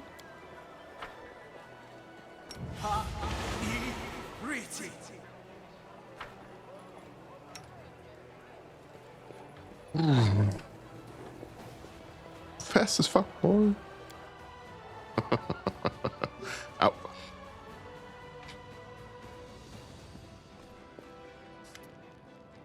Well, did you talk to the exterpiters? Exterpiters, yeah. Fuss fuck boy. The exterpiters. They're all dead. That's a shame. Think I'm welling up. It was a trap. You were hoping the monster would kill us too. Accusations again. You can say whatever you like, but where's the proof? You can't scare me. Listen, do you understand the situation you've gotten yourself into? You'd be wise not to antagonize us. You should help us, and hope that after everything you've done, we still have a little mercy for you. Ha! Mercy? I'd be a fool to believe that lie. I know how kind you and your brother are. My whole back is covered with scars because of his mercy. That's not true, Social mutters silently. It can't be true. Tell me what really happened. Or what?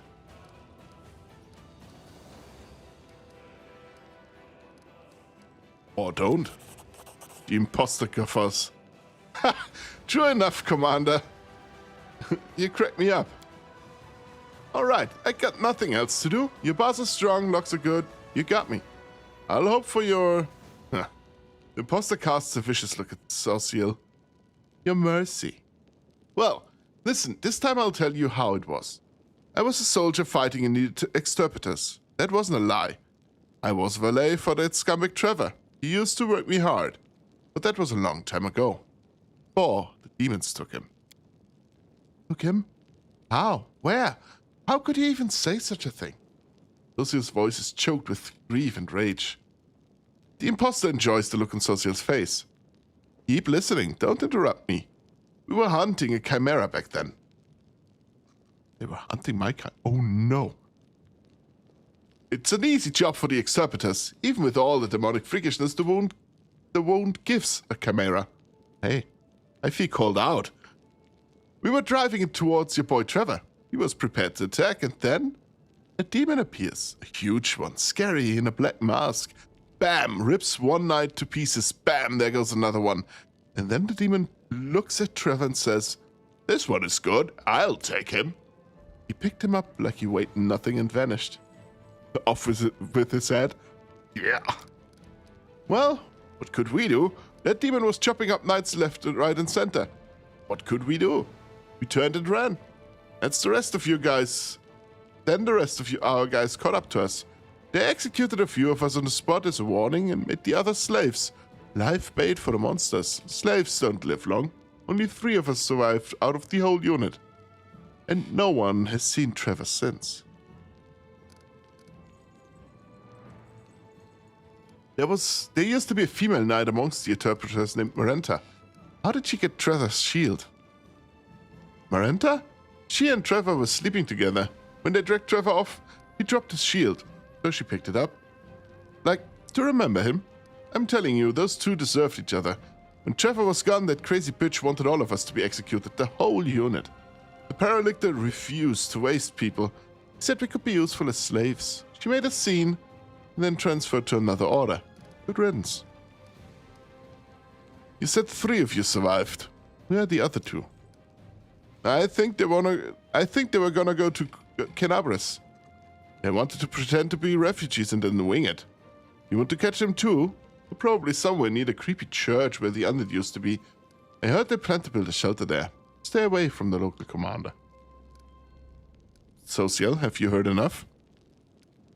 Yes.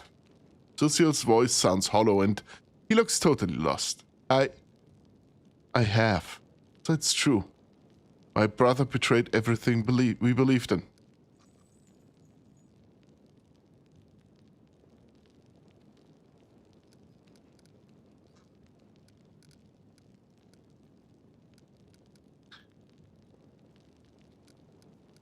Wait, this is only one person's side of the story, and Elias at that.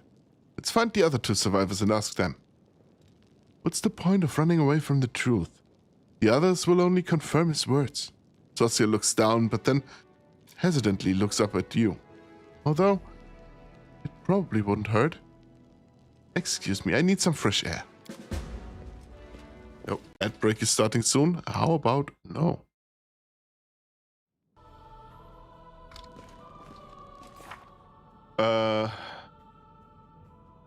Do we have to? Yeah. We have to find the other 2 as well. Okay.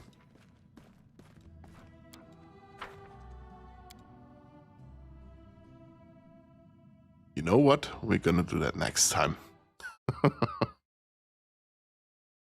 I am cooked. Let me save the game. Thank you for the stream. Thank you for being here. I hope you had fun. I very much did. I love this game. Even though it kind of stretches in the middle a little bit, like right about now. Oh, hey. Thank you very much for the follow. It's NCT. Or NST. Which one do you deserve? NST or NCT? And thank you for the follow. You just unfortunately jumped in here right when I was about to end the stream. I'm very sorry for this. It's very unfortunate timing.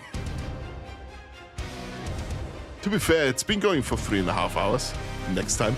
Oh, I hope so. Also, what do you prefer to be called? Uptime? Yeah, see. A little bit longer. I can just go with NST if you want.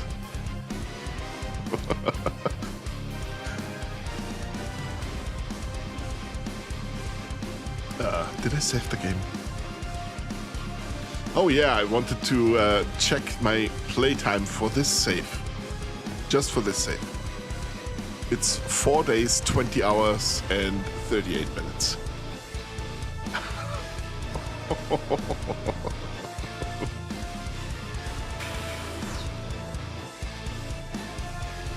Almost 3 in the morning for you, buddy? Yeah, it is. I am tired.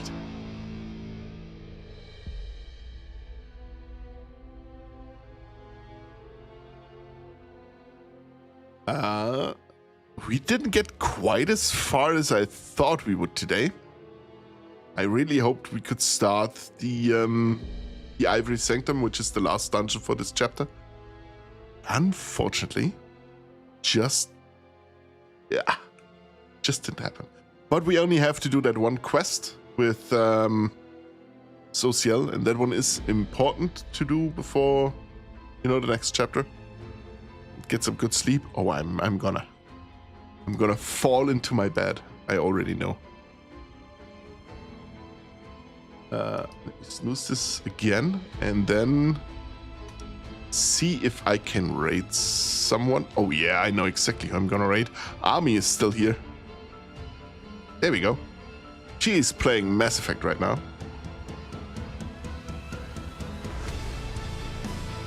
Hell yeah. Oh yeah.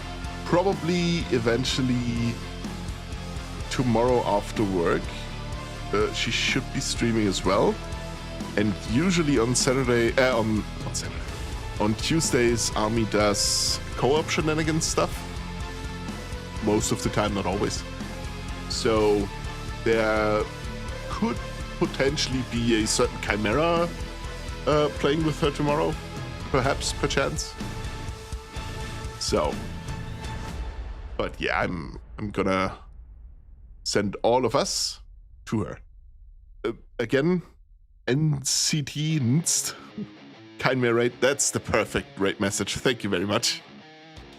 You know what? Let me copy that. I'm gonna get a raid emote at some point. I want to get new ones anyway. I have a few picked out already. I found a good artist. I found a good artist. I talked with Alva Lupo because she has a really good... Her emotes are really well animated and stuff. So I want to get a few of those. But yeah. For now, let's go over to Army and say hi. I love her emotes. Oh, they are great. They are awesome. Oh. And send your love to her. She really is an amazing creator. Like both Alva and Army, who we are rating right now. Thank you very much for being here. I hope I see you again next time. And is there anything else? Yeah, like I said, potentially tomorrow in Army stream could find a certain Chimera playing with her. Depending on what she plays. But time-wise, it should line up. I see you next time? Yeah, I hope so. We do Monster Hunter Stories on Wednesday. And that game, I'm pretty sure we can finish. We are so close to the end. So, again, thank you very much for being here. I hope you have a great rest of your day/night. And I see you, hopefully, on Wednesday. Thank you. Good night. Bye. Bye-bye.